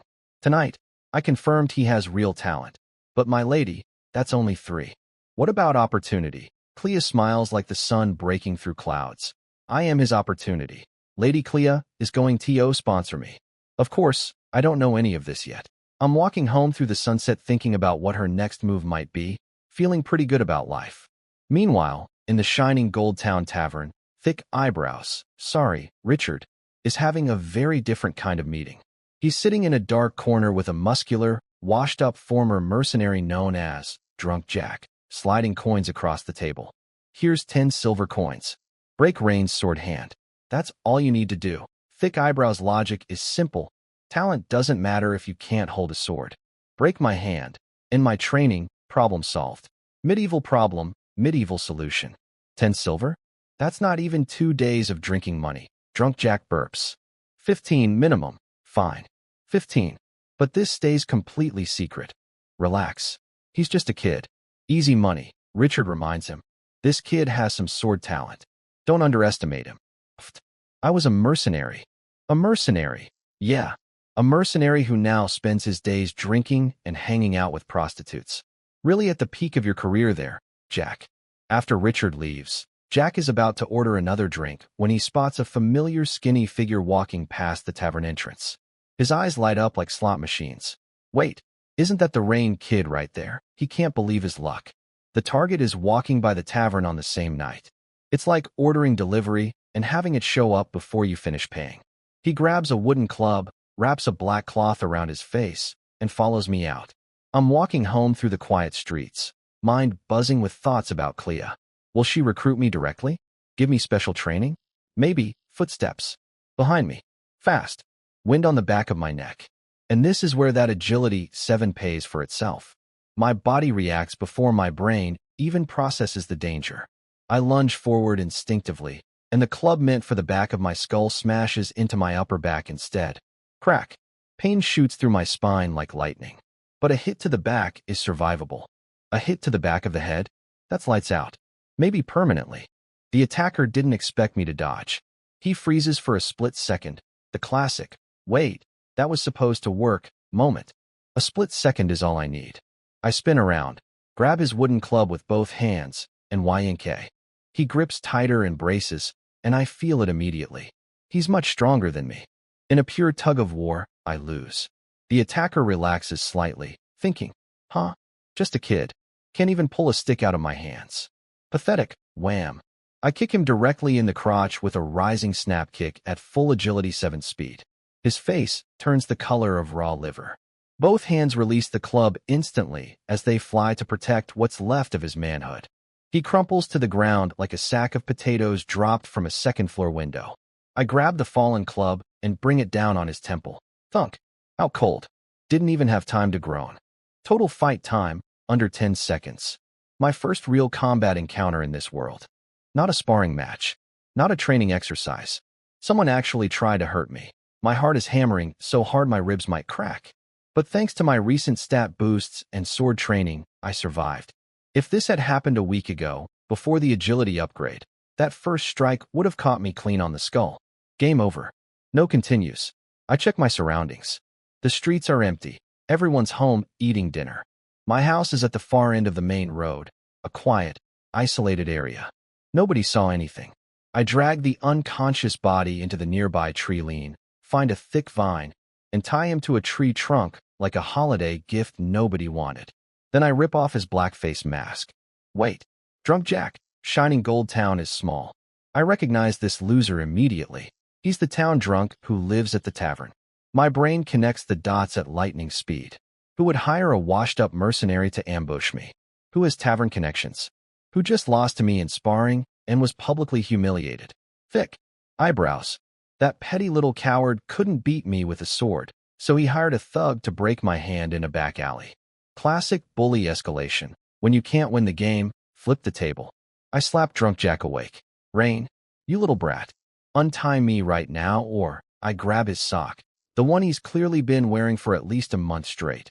Peel it off his disgusting foot and stuff it directly into his mouth. MMPHHH. His own foot odor is so catastrophic that tears and snot start streaming down his face. He's gagging on the biological weapon he's been growing in his own shoe. I wipe my contaminated hand on the ground because I'm pretty sure touching that sock gave me 3 different diseases. I ask questions. You nod.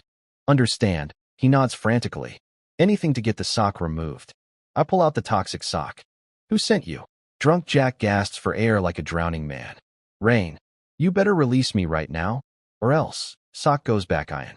MMMPPHHH. I lean in close with my most terrifying expression, which honestly probably isn't that scary on a 13-year-old face, but tied to a tree with your own biohazard sock in your mouth. Everything looks scary. Let me explain your situation, Jack. We're in the forest. Nobody comes here at night. You have no family in this town. Nobody will notice you're missing for at least 2 weeks. I pause for maximum dramatic effect. All I have to do is make a small cut on your arm. The blood will attract wild animals. And out here, at night, tied to a tree, unable to run, Jack's eyes go wide. The tough guy mercenary act evaporates like morning dew. So let me ask again. At first, Drunk Jack gives me this look like, kid, you don't have the guts to actually kill someone. Total disbelief. Rolling his eyes at me like I'm a puppy trying to act tough. So I lay out a very detailed, very specific, step-by-step plan for how I would dispose of his body using the local wildlife. No rush. No emotion. Just calm, practical logistics, delivered with the energy of someone explaining a recipe. His eyes go from, you're bluffing, to, oh God, he's not bluffing, in about 15 seconds. And when it's all over, I continue with my best serial killer calm voice. Nobody will suspect me. Because I'm just a child. That's what breaks him. The realization that yes, if a 13-year-old peasant boy's neighborhood drunk disappears, nobody is going to interrogate the kid. It was Richard, the tavern owner's son. He paid me to break your hand. That's all I know. Please, called it. Thick eyebrows. That coward couldn't beat me with a sword, so he went full crime boss and hired a hitman. Except his budget could only afford the dollar store version. Now, what to do with Drunk Jack? I can't just let him go. He'll either come back for revenge or tell everyone what happened. But I'm also not actually going to murder someone.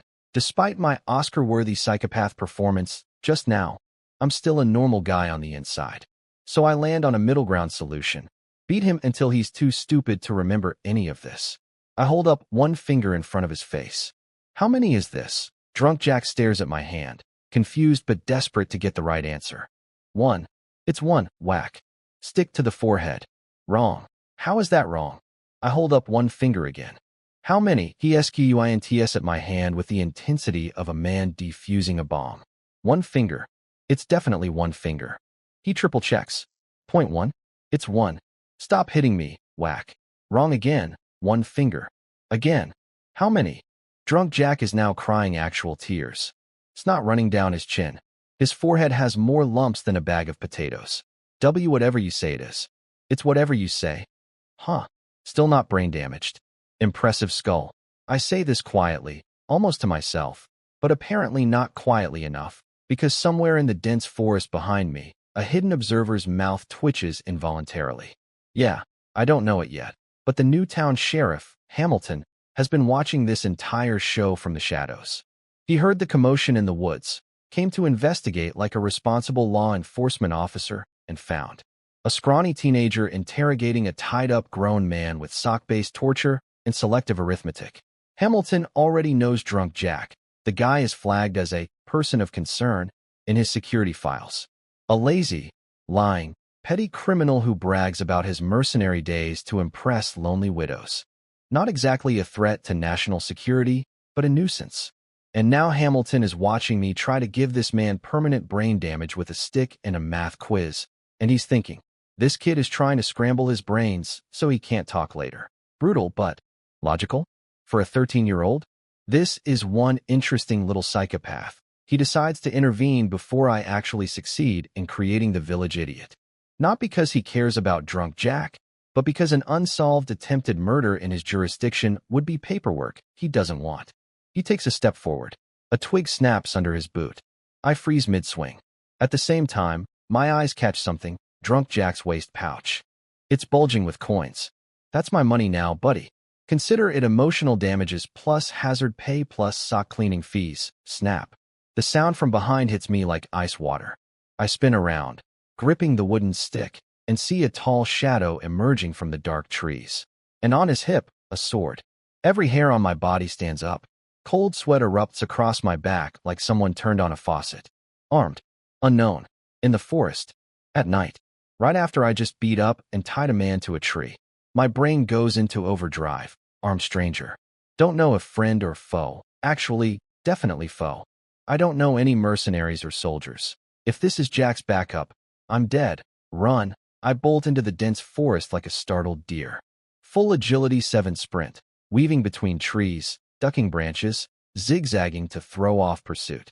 Behind me, Hamilton watches the kid vanish into the woods and blinks. Then he launches after me. The ground cracks under his feet as he accelerates to nearly double my speed. This man is clearly not a regular soldier. He's moving like a human missile. I run for everything I'm worth, cutting left and right through the brush, using every trick I can think of to break line of sight. After what feels like forever, I slow down and listen. Silence. No footsteps. No cracking branches. Did I lose him? I duck behind a massive oak tree, gasping for air, lungs on fire. Who was that? Another hired thug? A bandit? Why did? Nice speed. The voice comes from right beside me. My soul leaves my body, does a lap around the moon, and crashes back in. He's standing right next to the tree I'm hiding behind. I ran for 5 minutes through dense forest doing my best action movie evasion routine, and this man is casually leaning here like he's been waiting for his coffee order. I didn't lose him. He was toying with me. And he chased me this deep into the forest, which means he wants something. Which means he's definitely an enemy. No more running. No more tricks. If I'm going to die in this forest tonight, I'm going to die fighting. My jaw clenches. My last skill point. The one I've been saving. The emergency reserve. The break glass in case of death button. If I'm dead, skill points are worthless. I dump it into basic swordsmanship. Basic swordsmanship. LV3 LV4 knowledge floods my brain. Months of advanced combat training downloading in a heartbeat. My grip on the wooden stick shifts. It's not a stick anymore. It's a weapon. Come on then, Mystery Shadow Man. Let's see how this ends. The instant my basic swordsmanship hits level 4, hundreds of training memories flash through my brain like a highlight reel on fast forward. My body floods with new combat instinct, and I make my decision in a heartbeat. Can't run? Then fight. I explode forward with everything I've got. A full power stepping thrust aimed straight at the Shadow Man's face. No hesitation. No warning. Just pure, I'm going to die anyway, so eat this energy. For a fraction of a second, I see surprise flash across the stranger's expression. He clearly wasn't expecting a scrawny teenager to go full berserker on a grown man with a sword. And then, he reaches out with one hand. Just reaches out and catches my stick mid-thrust. Like catching a slow-pitched baseball. One casual grip, and my weapon is locked in place. I push. I pull. I twist. I throw my entire body weight into it. The stick doesn't move a single millimeter. My heart doesn't just sink. It falls through my chest, through the ground, through the planet's core, and comes out the other side. The gap between us isn't a gap. It's a canyon. It's the Grand Canyon filled with more canyons. I just hit this man with my absolute best attack, and he stopped it with a handshake. Then, in the most casual voice imaginable, he says, "Relax, young man. I'll handle the drunk Jack situation. I'll put him in a detention cell for a while, and he won't bother you again." Detention cell? You're the new town sheriff. My brain crashes, reboots, and crashes again. I look at him properly for the first time.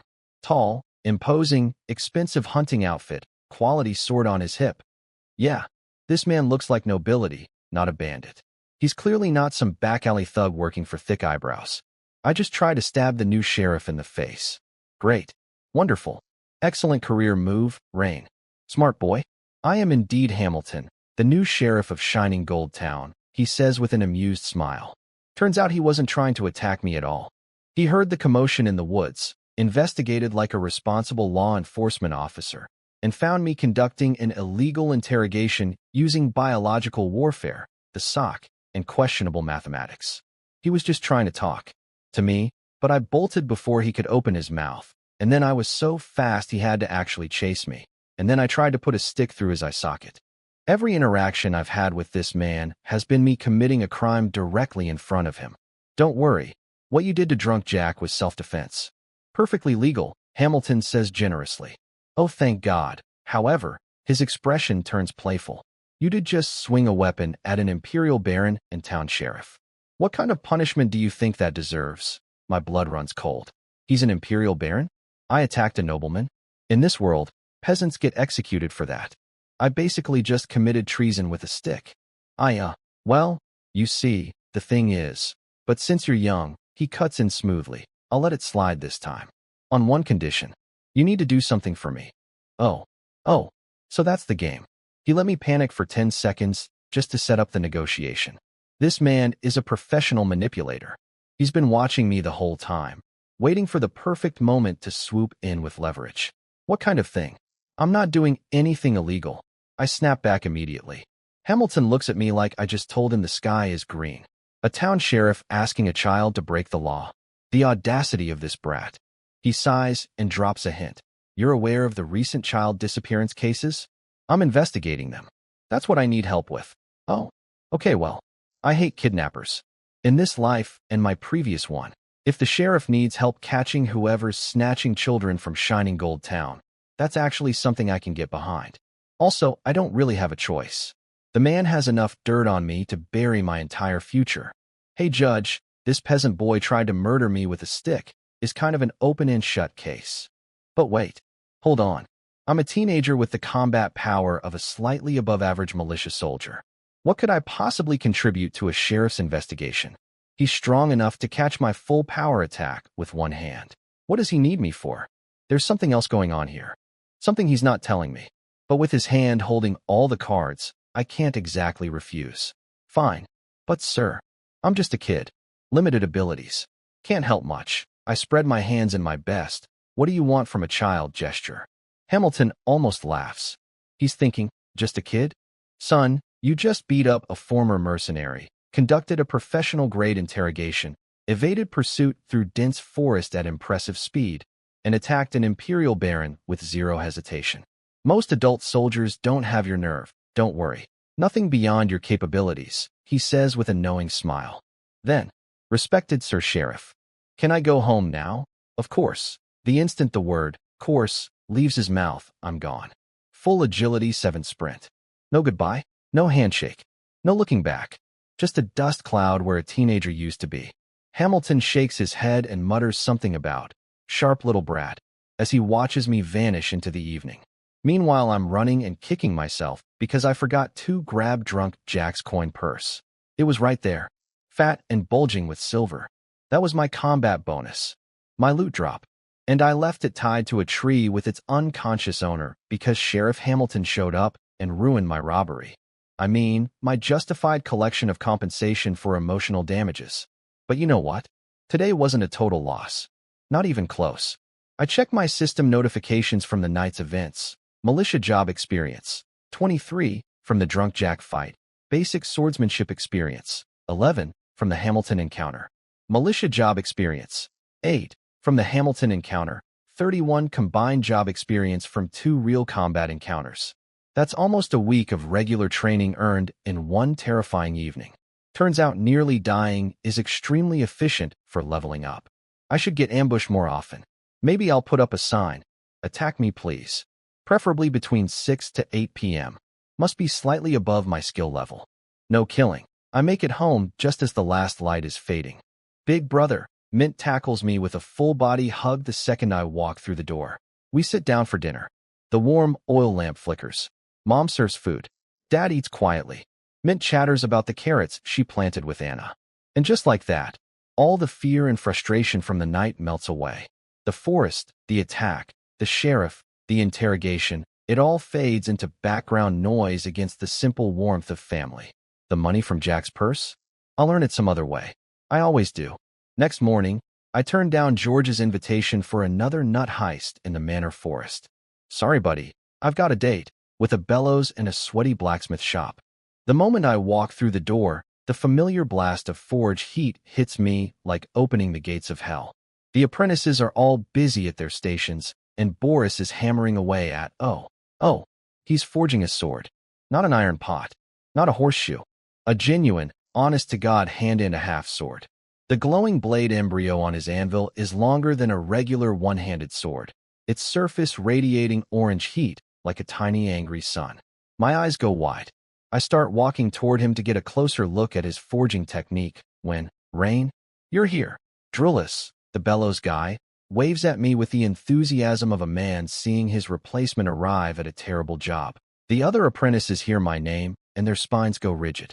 They exchange glances that roughly translate to, the free labor demon child is back? And it's not even afternoon this time. He showed up at dawn. Curse this day, last time I was here, Boris used me as a motivational weapon against his own staff. These poor guys worked their fingers raw trying to keep up with a kid who was secretly powered by invisible experience points. They're terrified I'm going to trigger another round of, why can't you work as hard as a 13-year-old volunteer? Boris actually greets me first this time. Rain, welcome back. Look at that. From, we don't need anyone, to, welcome back, in one visit. The power of free labor. Boris, sir, are you making a hand-and-a-half sword today? I ask, pretending I just noticed, casually scooting closer to watch his technique. That's right, making one for a friend. A hand-and-a-half sword, longer than a single-hander, shorter than a great sword, popular with nobles, bounty hunters, and mercenaries. The Goldilocks of swords. I would love to learn how to forge one of those. Anyway, Rain, you know the bellows now. Go help drill us again. Bellows. Again. Of course. I want to learn casting, forging, making nails, making blades, real blacksmith work. But trust takes time to build. If I had money, I could probably bribe Boris into teaching me something useful today. That greedy old miser would sell his grandmother's recipes for the right price. But I'm broke. Thanks to a certain sheriff who intercepted me before I could collect my well-deserved combat loot from Drunk Jack's coin purse. I swear, Hamilton, I will remember that stolen wallet for the rest of my life. Drillis practically leaps out of the bellows seat when I approach. Rain, you're already great at this. It's all yours. Then he scurries over to Boris like a hungry puppy, trying to watch the sword-forging process. I give it 5 minutes before Boris chases him away. 4 minutes and 30 seconds later, Drillis, go smelt those iron ingots. I laugh quietly. Boris guards his techniques like a dragon guards gold. No cash, no teaching. That's the rule, unless you've been at the shop long enough to earn trust through sheer persistence. Well, persistence is literally my superpower. I sit down and start pulling that bellows like my life depends on it. Experience 3. Job experience 1. Experience 3. Job experience 1. I go home for lunch with my family, eat everything in sight, and come right back. I pull bellows until the sun goes down. The apprentices watch me with a mixture of horror and resignation, working harder just to avoid another Boris lecture about that volunteer kid who outworks all of you. By closing time, my blacksmith apprentice panel is looking gorgeous. Blacksmith apprentice LV3, 265 500ths. Bellows operation LV3, 395 500ths. Hoof trimming LV2, 295 300ths. Horseshoe nailing LV1, 56 100ths. Past the halfway mark on level 3. At this rate, next Sunday I'll hit level 4. The bellows grind is boring and repetitive, and my arms feel like they've been through a meat grinder, but the numbers don't lie. As evening falls, I step out of the forge, stretching my sore muscles, and start walking back toward Habsburg Manor. And at that exact moment, literally yards from where I'm walking, something terrible is happening in a dark alleyway. A small boy opens his door to go buy something, and a filthy rag is shoved over his mouth. He struggles. A knife appears at his throat. He goes still. Rope binds his limbs. Cloth gags his screams. He's stuffed into a black bag like a piece of cargo. 2 large men carry the bag and vanish into the shadows. Boss, why does the client need so many kids? That's number 11. I heard the other teams are snatching kids too. The one called Scarface. Yes, that. Scarface, the one on the wanted poster with the 5 gold coin bounty, scratches at a human skin mask on his face and complains that it's too tight.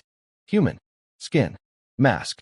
This psychopath is wearing someone else's face to disguise himself. The scar, the blonde hair, it was all fake. Just a costume. And underneath, he looks completely different. That's why nobody can catch him. Every description of Scarface is a description of his mask, not his real face. His boss, a bearded man, explains that the kids aren't being sold to perverted nobles. They're being collected for something called the Wilderness Brotherhood. What they want with 11 children is left ominously unexplained. The new Sheriff Hamilton is watching closely. Be careful. Relax, boss. I push a snack cart down the street. I check which kids are easy targets while I sell candy. Nobody suspects the friendly candy man, a predator disguised as a candy vendor, scouting victims in broad daylight, wearing a human skin mask, working for a shadowy organization called the Wilderness Brotherhood, and they're moving south through town, toward MY neighborhood, toward Mint. But I don't know any of this, because I'm on the other side of the wall, pausing for a moment at the mouth of the alley. I think I hear something, a muffled thump, maybe a voice, and I stop to listen. Nothing. Silence. I shrug and keep walking toward the manor. I don't know it yet, but I just walked within feet of the most wanted criminal in the region, the mystery behind the child disappearances, and probably the reason Sheriff Hamilton needs MY help. Evil passed right by me tonight. And next time, I won't be walking away. Next morning, new week, new training module, dog training. Our instructor is this old guy with a scraggly goat beard who looks like he'd rather be literally anywhere else. He's got a greyhound-type dog with him. Long legs, aerodynamic skull, jaws that could crack a femur. A proper noble hunting hound. Old Goat Beard gives us the laziest briefing in educational history. You'll each get a 3-month-old greyhound puppy. At the exam, if your dog can sit, attack, stop, and retrieve on command, you pass. Good luck. Then he just stops talking. That's it. That's the whole lesson. No technique. No tips. No, here's how dogs work. Just, here's a puppy. Figure it out. I'll be over here napping with my eyes open. We each pick a puppy from the kennel and spend the rest of the day playing with tiny wiggling fur balls. Not gonna lie, it's adorable and the most fun I've had since arriving in this world. But here's the devastating part. After an entire day of puppy bonding, my system gives me nothing. Zero skill gains. Zero job experience. And the dog trainer job panel I was hoping for didn't trigger. What? How does trimming donkey toenails give me a blacksmith panel, but spending 8 hours training a dog gives me absolutely nothing? Is there no dog trainer class in this system? Or does the instructor have to actually teach something for it to count? Old goat beard, your laziness just cost me a whole job panel. Meanwhile, I'm keeping one eye on thick eyebrows all day. And sure enough, the boy is squirming. He keeps glancing at me with this confused, frustrated expression. He clearly expected me to show up today with a broken hand, and now he can't figure out why drunk Jack didn't deliver. He's probably thinking, that useless drunk. I paid 15 silver coins, and the kid still has both hands. I smile and keep playing with my puppy. You have no idea what happened to your hired thug, Richard, and I'm going to enjoy watching you sweat. Thick eyebrows apparently decides Jack just couldn't find an opportunity and needs another push. I'll visit him on Sunday and tell him to hurry up. Good luck with that, buddy.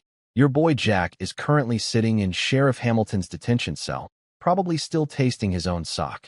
At the end of the day, the pretty maid from last time appears again. Rain, head maid Shadia requests your presence. This time, it's not after everyone has left. The other trainees see me getting escorted away by a castle maid, and the courtyard explodes. What the? Since when does Rain know the head maid? Thick eyebrows face contorts. My family doesn't even have connections to Shadia. His dad is a tenant farmer. How is this possible? Freckle Face is losing his mind. I can feel their jealousy burning holes in my back as I walk away. It's delicious. The maid leads me through the castle, past the rear garden this time, into the actual castle building, and stops at a door on the first floor. Knock, knock, knock. Come in. Shadia opens the door, and I step into a spacious study. Nice furniture, lambskin chairs, an antique redwood desk, candles flickering in a mountain-shaped lampstand. Very classy. Very. I'm richer than your entire bloodline. And there, seated at the desk with a quill pen, writing on parchment, is Lady Clea. Without looking up, she says, Rain, there's a piece of rage bear meat on the side table. It's been prepared for you. Eat it. Rage bear? Is that like an angry bear? A bear with anger issues? Some kind of magical beast? Shadia gestures toward a silver-covered dish on the tea table. I lift the lid and the smell. This is what hit me when I walked in. This aroma is so incredible it should be classified as a controlled substance. My stomach immediately starts screaming, feed me, feed me, feed me. But it's tiny. One palm-sized piece of meat. That's it. Whatever. I skip the knife entirely, stab it with a fork, and demolish it in 3 bites. Delicious. Just not enough, I say, licking my lips. Shadia gives me this subtle smirk that I don't understand yet. Then my stomach starts doing something weird. A wave of warmth erupts from my gut and spreads through my entire body. And suddenly, fullness. Not regular. I ate too much. Fullness. This is, I just consumed 10 military-grade compressed ration packs. Fullness. My stomach inflates like a balloon. I feel like I swallowed a bowling ball made of pure nutrition. That tiny piece of meat just expanded inside me like a sponge hitting water. Poison? No, that makes 0 sense. If Clea wanted me dead, she could flick me with one finger and I'd disintegrate. Feeling full, Clea's melodic voice cuts through my digestive distress. Rage bear meat is extremely rich in nutrients and energy. For someone with your physique, that small piece was already your body's maximum capacity. So it's fantasy world superfood. 1 bite equals an entire feast. No wonder they only gave me a palm-sized piece. Any more, and my stomach would have exploded like an overfilled water balloon. Then Clea stands up and hands me a rolled-up parchment scroll. Take a look at this. I unroll it. The first line shows 7 small figures in different poses, each with detailed annotations. And at the top, written in common imperial script, giant bear breathing method, breathing. Method? Breathing method? This is it. This is it. The secret technique. The thing that separates ordinary humans from superhuman knights. The reason Clea can swing an 80-pound sword like a chopstick. The bridge to the extraordinary.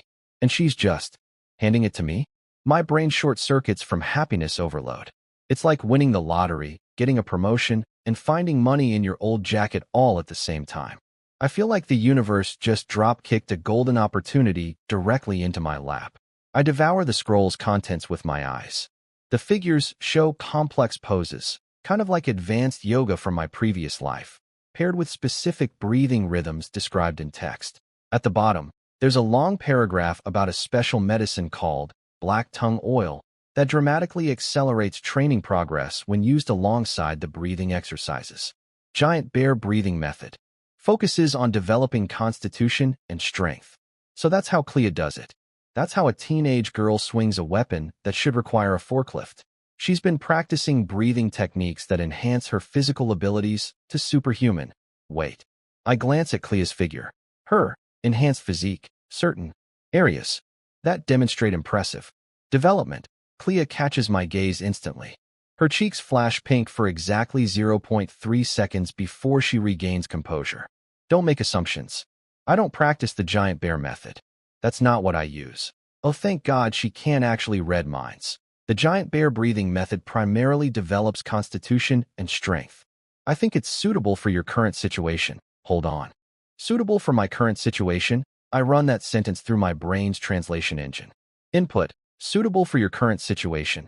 Output: you're a scrawny little noodle boy, and this technique is designed for scrawny little noodle boys. She just called me weak. In the most elegant, aristocratic, silk-gloved way possible, Lady Clea just told me I'm a stick figure who needs special help in the not being pathetically frail department. My face was already slightly embarrassed from getting caught staring. Now it's embarrassed for a completely different reason. But you know what? She's right. My constitution is 5 and my strength just hit 6. By this world's standards, I'm barely average. A breathing method that boosts exactly those stats is literally the perfect prescription for my condition. She's not insulting me. She's giving me the cure. Rain, this parchment contains the giant bear breathing method and instructions for the accompanying medicine. It will develop your physical abilities all the way up to level 3 Knight Squire. As for the advanced potions needed to become a full knight, Clea pauses, looks at me thoughtfully, and then delivers the most backhanded compliment in history. You probably won't reach that point anytime soon. Don't worry about advancement. Just focus on building your foundation.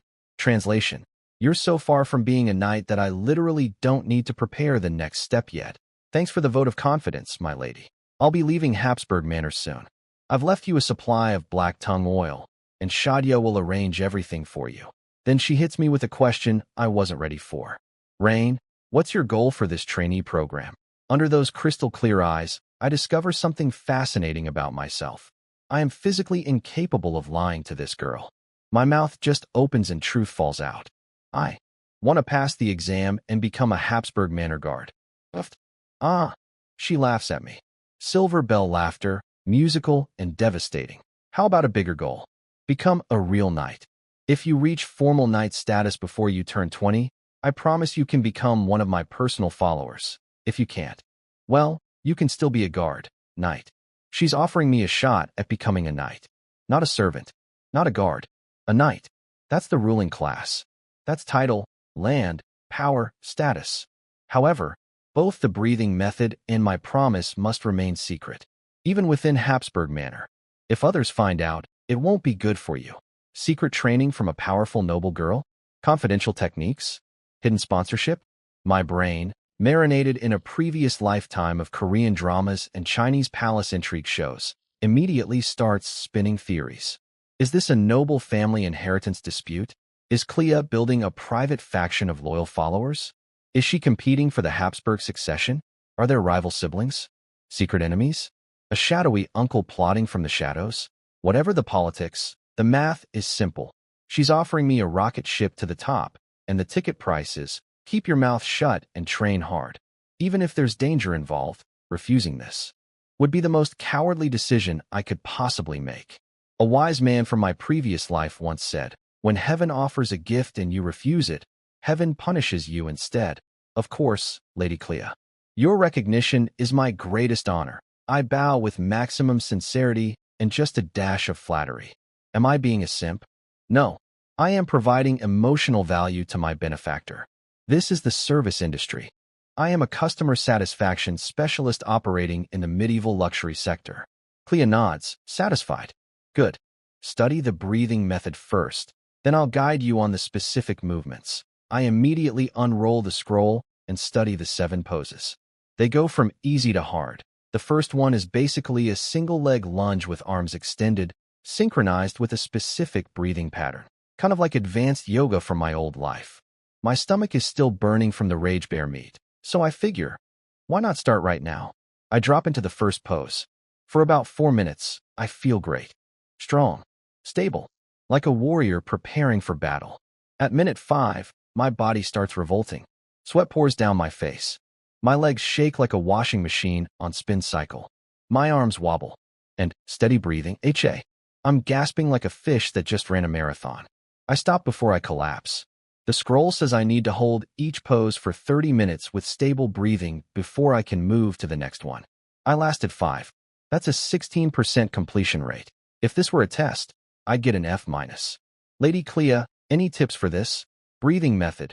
Breathing is the key word. Keep your breath steady. Feel the changes inside your body and constantly adjust. That's how you strengthen yourself. She hands me a small black bottle. This is black tongue oil. Apply it to the inside of your knees and your shoulders during the first pose. It will help you feel your body's internal changes. I uncork the bottle and a smell hits me, kind of like that tiger bone muscle cream from my old life. The liquid inside is amber yellow, like liquid honey mixed with concentrated medicine. I pour a tiny amount into my palm, rub it warm, and spread it on my knees and shoulders as instructed. Fire. Immediate, penetrating fire seeping through my skin into the muscle fibers underneath. Not painful, more like intense warmth drilling into every layer of tissue. When I attempt the first pose again, everything changes. The muscle fatigue is replaced by this burning warmth that makes me hyper-aware of my own body. I can feel individual muscle fibers stretching and contracting in my thighs. My breathing naturally synchronizes with my movements. My mind calms down on its own. It's like someone turned on the high-definition setting for my entire body. And then, you practice the giant bear breathing method. Related comprehension improved. You have learned a new skill, giant bear breathing method. Your giant bear breathing method skill has improved. Experience 1, yes. New skill acquired. My blacksmith apprentice panel is growing. My militia panel is growing. And now I have a breathing technique on top of it all. But the system isn't done. A completely new notification appears, one I've never seen before. Ding. Detected that host has triggered a Night Squire class change core event. Comprehension of breathing method. Prerequisites for advancement to Night Squire. 1. Militia LV3 or higher 2. Strength 8, Agility 8, Constitution 8-3. Any horsemanship LV1, Shield Defense LV1, any archery LV2, any swordsmanship LV3. Current conditions, not met. Night Squire advancement failed. My heart goes through an entire roller coaster in 3 seconds. First, there is a Night Squire class. The system has an upgrade path from militia. This confirms that my job panel can evolve into higher-tier combat classes. Second, the requirements list is insanely long. Let me break this down. Militia level 3? I'm at level 2. Doable with grinding. Strength, agility, and constitution all at 8 or higher. My strength is 6, agility is 7, constitution is 5. That's a lot of stat points I need to earn. And the skill requirements? I need horsemanship, shield defense, and archery on top of my swordsmanship. I haven't even touched a horse, a shield, or a bow yet. Those aren't even in the current training schedule. Third, and this is the exciting part, the system just gave me a complete roadmap. I now know exactly what I'm missing and exactly what I need to work on. No guessing, no fumbling in the dark.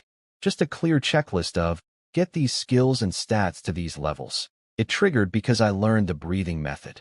The system detected a key event and responded by showing me the promotion conditions. So there might be other hidden triggers that reveal upgrade paths for my other job panels too. The path to Night Squire is long and the mountain is steep, but at least now I can see the summit. The giant bear breathing method skill shows up on my militia panel, which makes sense. It doesn't exactly belong under blacksmith apprentice. Congratulations, your ability to pump bellows has evolved into ancient combat breathing arts. Yeah, no. While my brain is busy analyzing the Night Squire promotion requirements, my body is apparently on autopilot, because I hold the first pose for 15 minutes straight. Triple my first attempt. Turns out obsessive overthinking is actually a great distraction from leg pain. Clea nods approvingly. Good, Rain.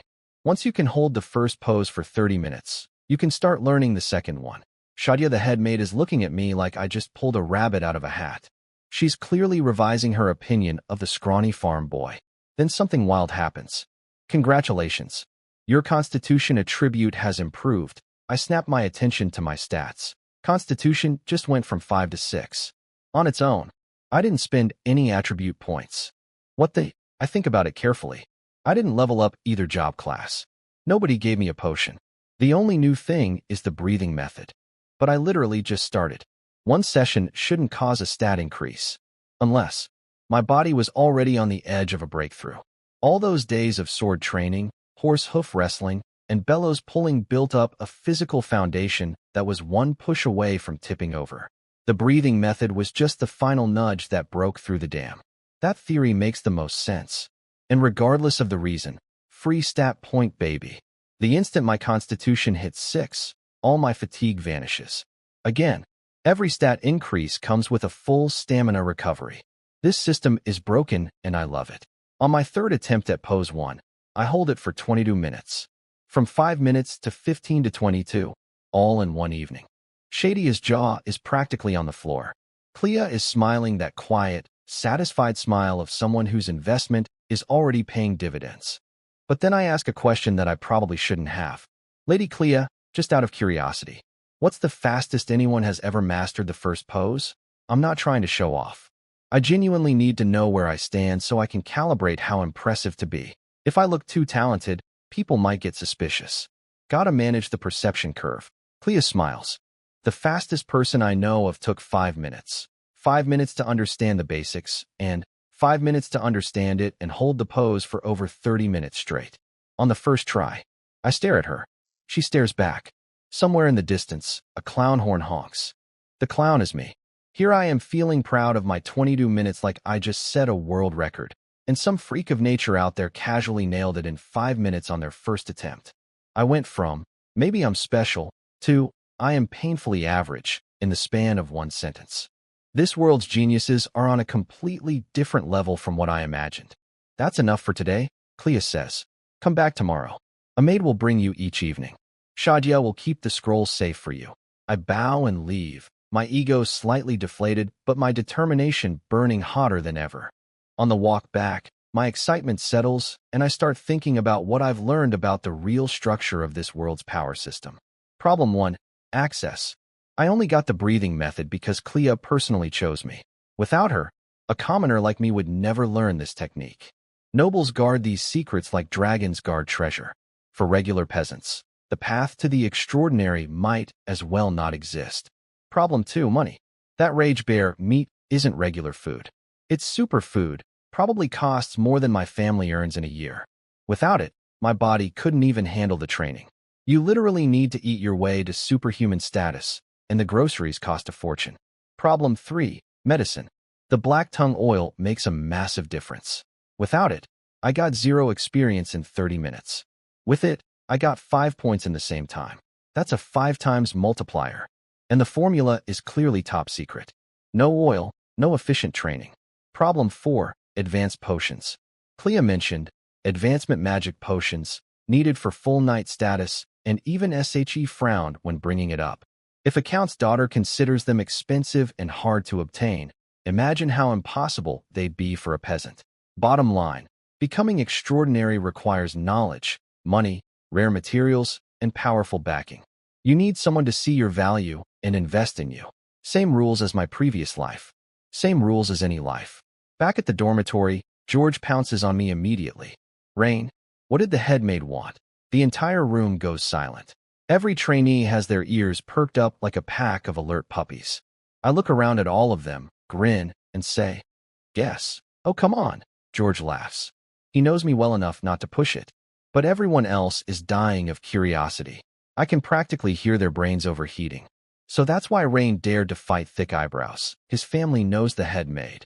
His family must be more connected than we thought. But wait. Isn't he just a farmer's son? Let them speculate. Mystery is its own kind of armor. Next day, dog training again. Still just playing with puppies. Still zero system triggers. No dog trainer panel. No beast tamer panel. Nothing. I spend 8 hours rolling around with a tiny greyhound puppy while my brain screams. I could be practicing swordsmanship right now. I could be training the breathing method. This puppy is adorable, but it's costing me experience points.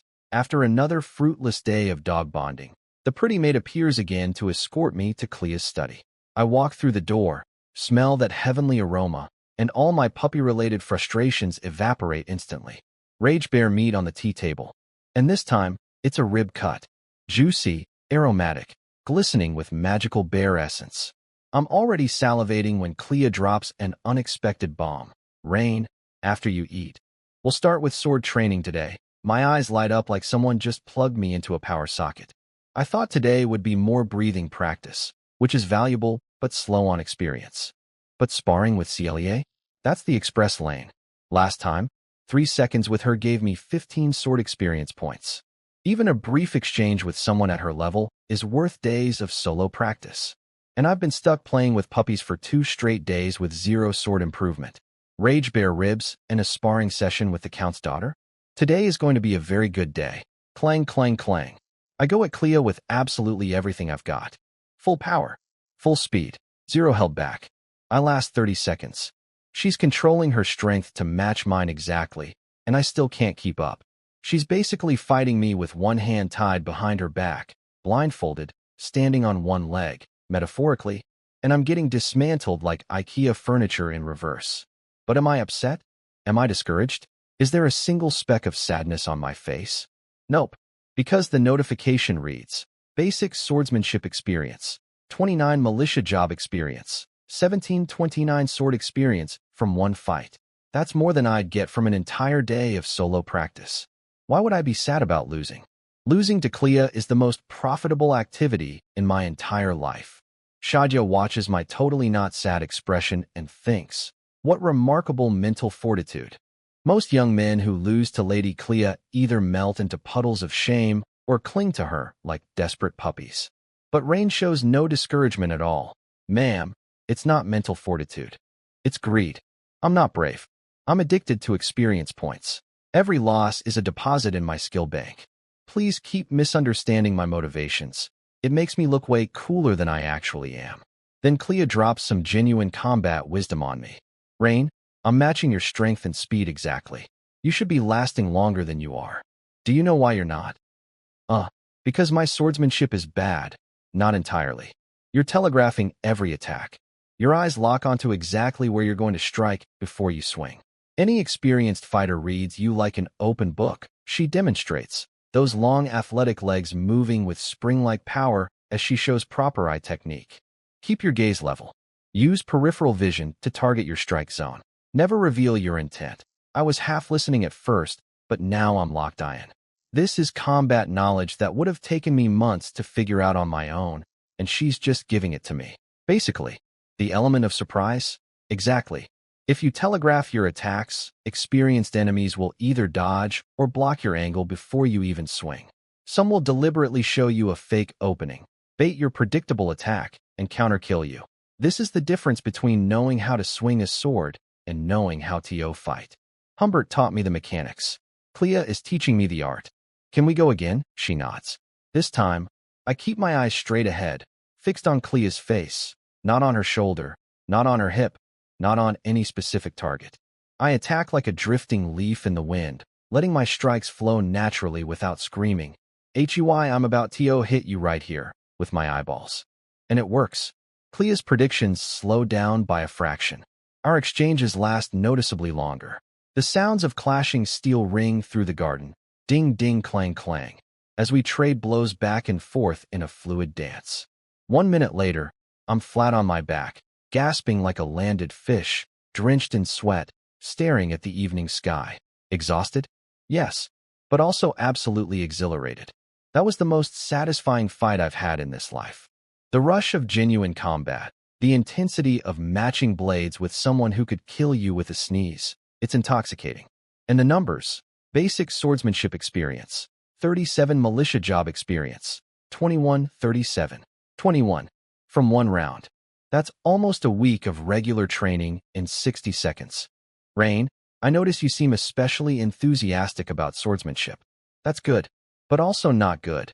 Clea sees right through my battle-hungry expression. The breathing method is your foundation. Focus more energy there. Master all 7 poses as quickly as possible. The sooner you complete them, the more your body develops. Yes, Lady Clea, what I'm thinking. But Lady Clea, you don't understand. Every sparring match with you is worth a week of solo training. The breathing method gives me like 1 experience point per session. You're literally a walking experience fountain and you want me to do yoga instead? But I can't exactly explain. Invisible floating numbers only I can see, to a medieval noble girl. So I nod obediently and keep my mouth shut. Having Clea as my personal trainer is, how do I put this, life-changing. She's gorgeous, insanely powerful, and a brilliant teacher. I finally understand those rich guys from my past life who spent fortunes on attractive personal trainers at fancy gyms. Except I'm doing it for free. The Count's daughter is personally coaching a peasant boy at 0 charge. Those gym millionaires can't compete with this deal. 4 days of this routine fly by like a dream. My progress is explosive. Giant Bear Breathing Method LV2, 12 of 300. In just 4 days, with Rage Bear Meat and Black Tongue Oil boosting my training, I've already moved on to the second pose. It looks like a Russian push-up hold, basically a nightmare for every muscle in my body. I can only maintain it for 5 minutes versus the required 30. But the results are undeniable. The breathing method naturally increased my strength by 1 point without spending any attribute points. Here's my current status sheet. Name, Rain Kalen Jobs. Blacksmith Apprentice LV3, 265 500ths, / Militia LV3, 78 500ths. Constitution, 6 Strength, 7 Agility, 7 Spirit. 8 remaining attribute. Points, 1 remaining skill points. 1 basic swordsmanship LV4, 578 / 1000. Still grinding toward level 5. The experience requirement is getting steep, but I can feel steady improvement in every swing. The militia class hitting level 3 gave me another attribute point and skill point, but I'm saving both. The breathing method poses get harder with each level. If I wait until my breathing skill is about to break through from LV3, then use the skill point to jump to LV4, I skip the hardest grind entirely. Maximum efficiency, maximum value. And the real upgrade isn't even on the stat sheet. Clea didn't just feed me experience points. She taught me how to think during combat, how to mask my intentions, how to read an opponent's body language, how to control my breathing under pressure. Humbert taught me to use a sword. Clea taught me to fight. Saturday evening. Time to go home for rest day. I finish my training session with Clea, feeling like 1,000,000 gold coins, and follow the pretty maid through the castle corridors. And then, walking toward us from the opposite direction, a tall noble boy with an arrogant bearing. Young Master Dennis. The maid practically flinches and bows instantly. I can feel her fear from 2 feet away. Oh, this is that Dennis. The one Clea verbally executed for calling commoners low-born. He's one of the noble squire trainees, Baron Norman's son. I bow politely because I'm not stupid. This guy has a title and a sword and a grudge against commoners in general. Dennis glances at us, one dismissive sweep of his eyes, and walks past without a word. But a few steps later, he stops, turns slowly, stares at my retreating back. Wait, isn't that the commoner that Clea seemed interested in? His eyes narrow. I can't see his expression, but I can feel the weight of his attention between my shoulder blades like a laser sight. Another powerful person just added me to their mental file. And unlike Clea's file, I have a feeling Dennis's file isn't labeled potential investment. It's probably labeled problem.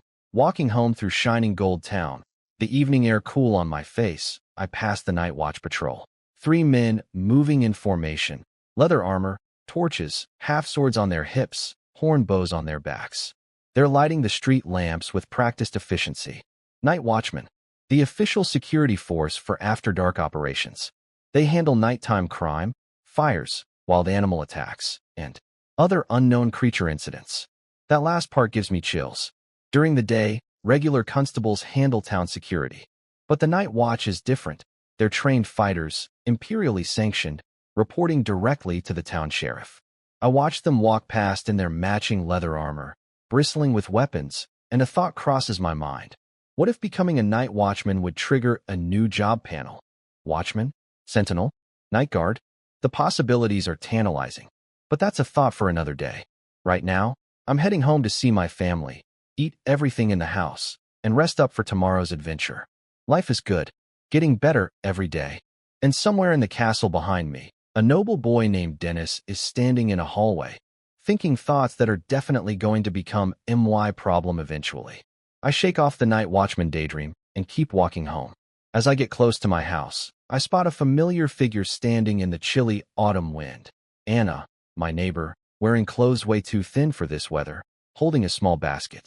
When she sees it's me, her face lights up and these two little dimples appear on her cheeks. It's the most genuine smile I've ever seen from her. "Rain, I made these pies from the blueberries and hazelnuts you gave me last time. I wanted to give them to you sooner, but Mint told me you only come home on Saturday evenings, so..." She holds out the basket, and something inside my chest just cracks. This girl who has nothing, whose mother was taken by unknown forces, who lives alone, who the entire town avoids because they think she's cursed, who eats wheat bran cake and considers it a luxury.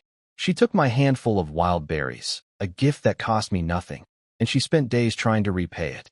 She went to work for the only woman in town willing to hire her, earned enough to buy flour, baked 5 perfect pies, and then stood outside in the cold evening wind waiting for me to come home. 5 pies, arranged neatly in the basket, made with ingredients that probably cost her several days of labor. I don't know what to say. I literally stand there opening and closing my mouth like a broken ventriloquist puppet. "Finally, you gave them all to me. What about you?" "I kept a few for myself." "That's plenty." She smiles, turns around, and walks back to her little wooden shack with a bounce in her step, clearly happy that I accepted. I realize I didn't even say thank you. Inside, Mint spots the basket immediately. Her enormous eyes lock onto those pies like heat-seeking missiles. "Big brother, are those for me? Your big sister Anna made them." "OH. Is that why she's been busy?" She told me she was helping Annie Mary with work. Then Mint drops a bomb of information that hits differently. "Almost nobody in town will hire Anna for work. Only Annie Mary sometimes lets her help out. Anna is really poor. But pies need flour. And flour is expensive. So Anna had to work a lot just to earn enough money to buy it." I look down at the basket of pies again. Each one of these represents hours of labor from a girl who can barely feed herself. She worked for days to turn my casual gift into something she could give back. I go silent for a long time. After dinner with the family, I go to bed early. But I can't sleep. I keep staring at the ceiling, thinking about those pies and the girl who made them. Then, a sound from next door. A muffled shriek. Something heavy hitting the floor. My eyes snap wide open. That's Anna's house. The child disappearances. The wanted poster. The kidnappings spreading south through town. Have they come for her? Blood rushes to my head like a dam breaking. I vault out of bed, grab the first weapon-like object I can find, Dad's carpentry hammer from the storage corner, and slip outside like a shadow. As I creep closer to Anna's door, the muffled sounds become horrifyingly clear. "This girl's feisty. Boss, after you're done, let me have a turn." I checked. She lives alone. Nobody's coming. We've got all night. It's been ages since I found one this fresh. Time to have some fun. Not bad, Scarface. She's skinny, but actually pretty cute. After we're done with her, we can sell her to the Wilderness Brotherhood. They just raised their prices. Boss, I've scouted this whole south side of town with my snack cart. I know exactly which houses are easy targets. The sound of crying, muffled by a gag. The crash of a clay pot shattering. The violent ripping of linen fabric. Every word, every sound, crystal clear to my enhanced hearing. My blood turns to ice, and then immediately to lava. These are the kidnappers. The ones behind all the disappearances. The ones Sheriff Hamilton is hunting. And Scarface, the 5 gold coin bounty criminal, is one of them. Except he's wearing a human skin mask, which is why his face doesn't match the wanted poster. And right now, they're about to do unspeakable things to Anna. My hand shakes on the hammer. Every fiber of my being is screaming, "Go in there. Save her. Right now." But I force myself to think. There are at least 2 of them inside. Both are grown men. Both are armed. I heard a sword mentioned. If I charge in and fail, both Anna and I die. Call the night watch. Too slow. Too loud. And if the kidnappers hear a commotion, they might kill Anna and run. Get that? I think of his aged face, his bent back, his calloused farmer's hands that have never held a weapon. No, I will not put my father in danger. The cold wind hits my face, and my mind clears like fog lifting from a lake. I look at the hammer in my hand. One end is round. The other end is pointed. A carpenter's claw hammer.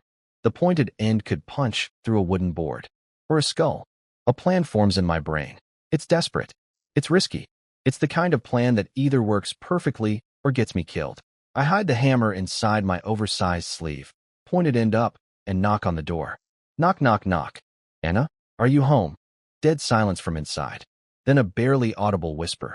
Boss, sounds like a kid. Want me to grab him too? We could sell him. No. Get rid of him fast. Don't make noise. I'm busy here. Heavy footsteps. Someone peers through a crack in the door. Sees a scrawny, harmless-looking teenager. Relaxes slightly. Opens the door. The man in front of me is big. Strong build. Cold, predatory eyes. One hand resting on the sword at his hip. But his face doesn't have a scar, because the real Scarface is hidden under a human skin mask, and right now he looks like an ordinary, terrifying man. What do you want, kid? Who are you? I stammer, making my voice shake, widening my eyes, hunching my shoulders. Full scared little boy performance. I'm Anna's uncle. Anna and her aunt already left town. This house is mine now. Don't come back. She left? Without even saying goodbye, I drop my head and clench my fists visibly, playing the part of a heartbroken teenage boy mourning his first crush. Any other night, this guy might have teased me about it. But he's in a hurry to get back to his business. He scratches himself impatiently. Yeah, she's gone. Now scram. Okay. But could you give Anna a small gift from me? Since you're her uncle? Fine. Hand it over. He reaches out his hand, leaning forward slightly, just wanting to grab whatever I'm offering and slam the door. The hammer slides silently from my sleeve into my palm. My fingers close around the grip like a vice. I prepared for Anna. His body is bent forward. His hand is extended. His guard is down. His eyes are on my empty-looking hand. And then my hand isn't empty anymore. The hammer whips out of my sleeve in a blur. The pointed end leads. Every ounce of my strength 7, agility 7 body pours into a single upward strike aimed directly at the most vulnerable point I can reach. Scarface sees a flash of movement. His hair blows back from the wind pressure. A tiny black dot appears in his vision, growing rapidly larger. A carpenter's hammer, pointed end first, coming for his face at the speed of a level 4 swordsman's fastest strike. Crack! The pointed end of my carpenter's hammer punches straight into the center of Scarface's forehead. He freezes. His eyes go wide, 2 perfect circles of absolute disbelief. A tiny hammer is sticking out of his face like a decorative doorknob installed in the wrong location. Then, like a felled tree in slow motion, his massive body starts tilting backward. But I'm already there. My hands, small, shaking, but strong, catch his heavy frame before it crashes to the ground. I lower him silently onto the porch. Not a sound, not a creak, like tucking in the world's ugliest, most deserving baby. Right before I struck, I dumped my last attribute point into agility. Agility, 7-8 for an ambush, only one thing matters, speed. If you're fast enough, a bird can punch through bulletproof glass. And I wasn't throwing a bird. I was throwing a pointed iron hammer at a man's face from 2 feet away with level 4 swordsmanship reflexes. He never had a chance. My hands look steady, but my heart is trying to escape through my ribcage. It's beating so hard I'm worried the guy inside will hear it.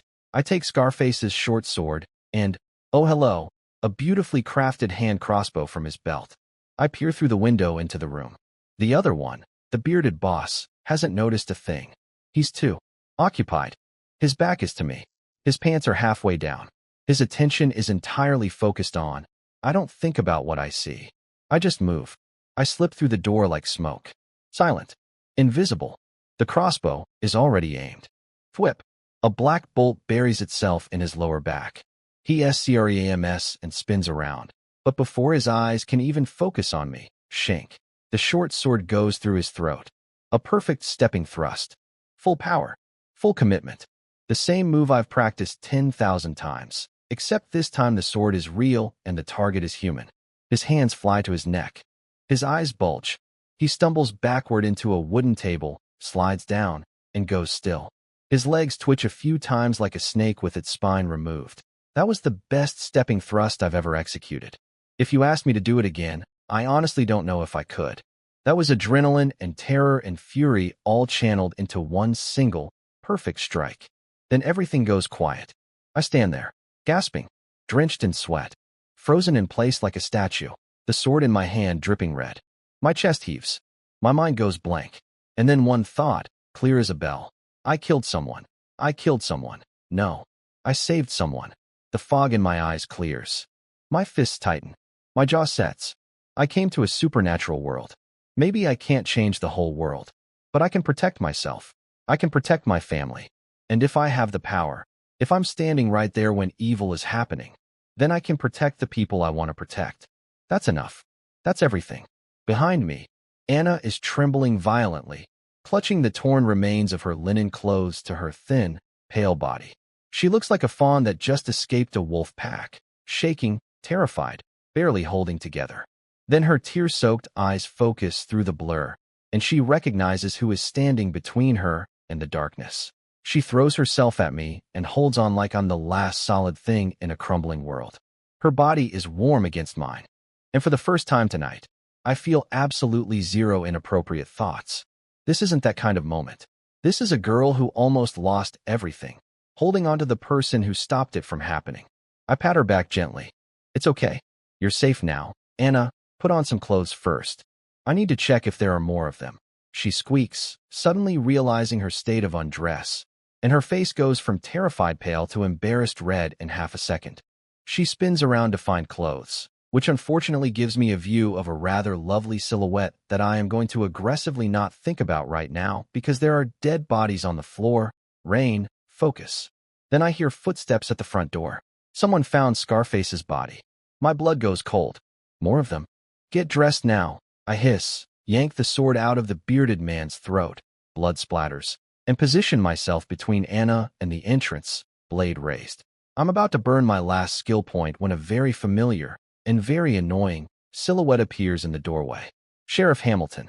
Behind him, a squad of elite night watchmen in full black leather armor. I exhale so hard my lungs almost fly out of my mouth. Hamilton takes one step into the room, sees the scene, and his eyes go so wide they might actually fall out of his skull. 2 dead criminals. 1 rescued girl.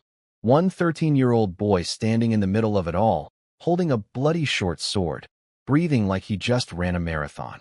He came here tonight because he received intelligence that the kidnapping suspects would be active in this area. He brought his best men. He planned a careful operation. And a child already did the job. A child killed both suspects. Not just any suspects, wanted criminals. Dangerous men. Men that regular soldiers would approach with caution. And this scrawny teenage boy ambushed, outmaneuvered, and eliminated both of them before the professionals even arrived. Hamilton stares at me, then at the bodies, then back at me. I can see his brain physically struggling to process this. The Night Watch elites file in and freeze when they see the carnage. Their eyes snap to me. This small, blood-spattered kid, and I can read their collective thought. This child did this. Hamilton studies me with completely new eyes. The last time we met, he saw potential, a clever, brave kid worth watching. Now, he's looking at me like I'm a loaded weapon shaped like a teenager. The boyish softness is gone from my face. My eyes are different. Harder, clearer. He's seen this transformation before, in soldiers after their first kill. The raw stone gets its first polishing, and underneath, something sharp begins to shine. Did you do this? He asks, already knowing the answer. Yes, sir. These 2 broke into my neighbor's home to assault her. I live next door. I heard the commotion and intervened. I pause, then add with the casual confidence of someone who just discovered they're capable of murder. Under imperial security regulations, self-defense and defense of others is legal, correct? I should be in the clear. Hamilton laughs. An actual laugh. From a man standing over 2 fresh corpses. Perfectly legal. Now, tell me how you did it. Your skill level shouldn't allow you to take either of these men in a straight fight. Fair question. I explain the hammer ambush, the crossbow shot, the throat thrust. He nods along. clearly impressed by the tactical thinking. The elite night watchmen begin processing the bodies. One of them checks the first corpse's face, peels off something, and reports, "Sir Hamilton, one of the deceased was wearing a mask. Confirmed identity, Scarface. The other is confirmed as Blackbeard. Both are suspects in our child disappearance investigation and wanted criminals on the Imperial bounty list. Scarface. 5 gold coins bounty. Blackbeard. Probably has a bounty too. I just killed 2 wanted men worth a combined fortune in bounty money. And this time, Sheriff Hamilton is standing right here, so he can't steal my loot. Right?" The night watchmen haul away the bodies and do a quick cleanup of the blood, but Anna's house still reeks of death. 2 people died in here 20 minutes ago. No amount of mopping fixes that atmosphere. I look at Anna, still trembling like a leaf in a hurricane, and make the obvious call. She's sleeping at MY house tonight. "Anna, please don't mention what happened to my parents or Mint, okay?" She doesn't speak. Just nods. Good enough. I carry her back to my house. She's basically gone limp from shock, and settle her in. With me nearby, she finally falls into a deep, exhausted sleep. Her eyelashes still glisten with tears even as she drifts off. Me? I'm wide awake. Every time I close my eyes, I see it. The hammer going in, the sword going through, the looks on their faces as they died. It plays on loop like a horror movie I can't turn off. My first kills. 2 lifetimes of existence, and tonight I became a killer. A justified killer. A righteous killer.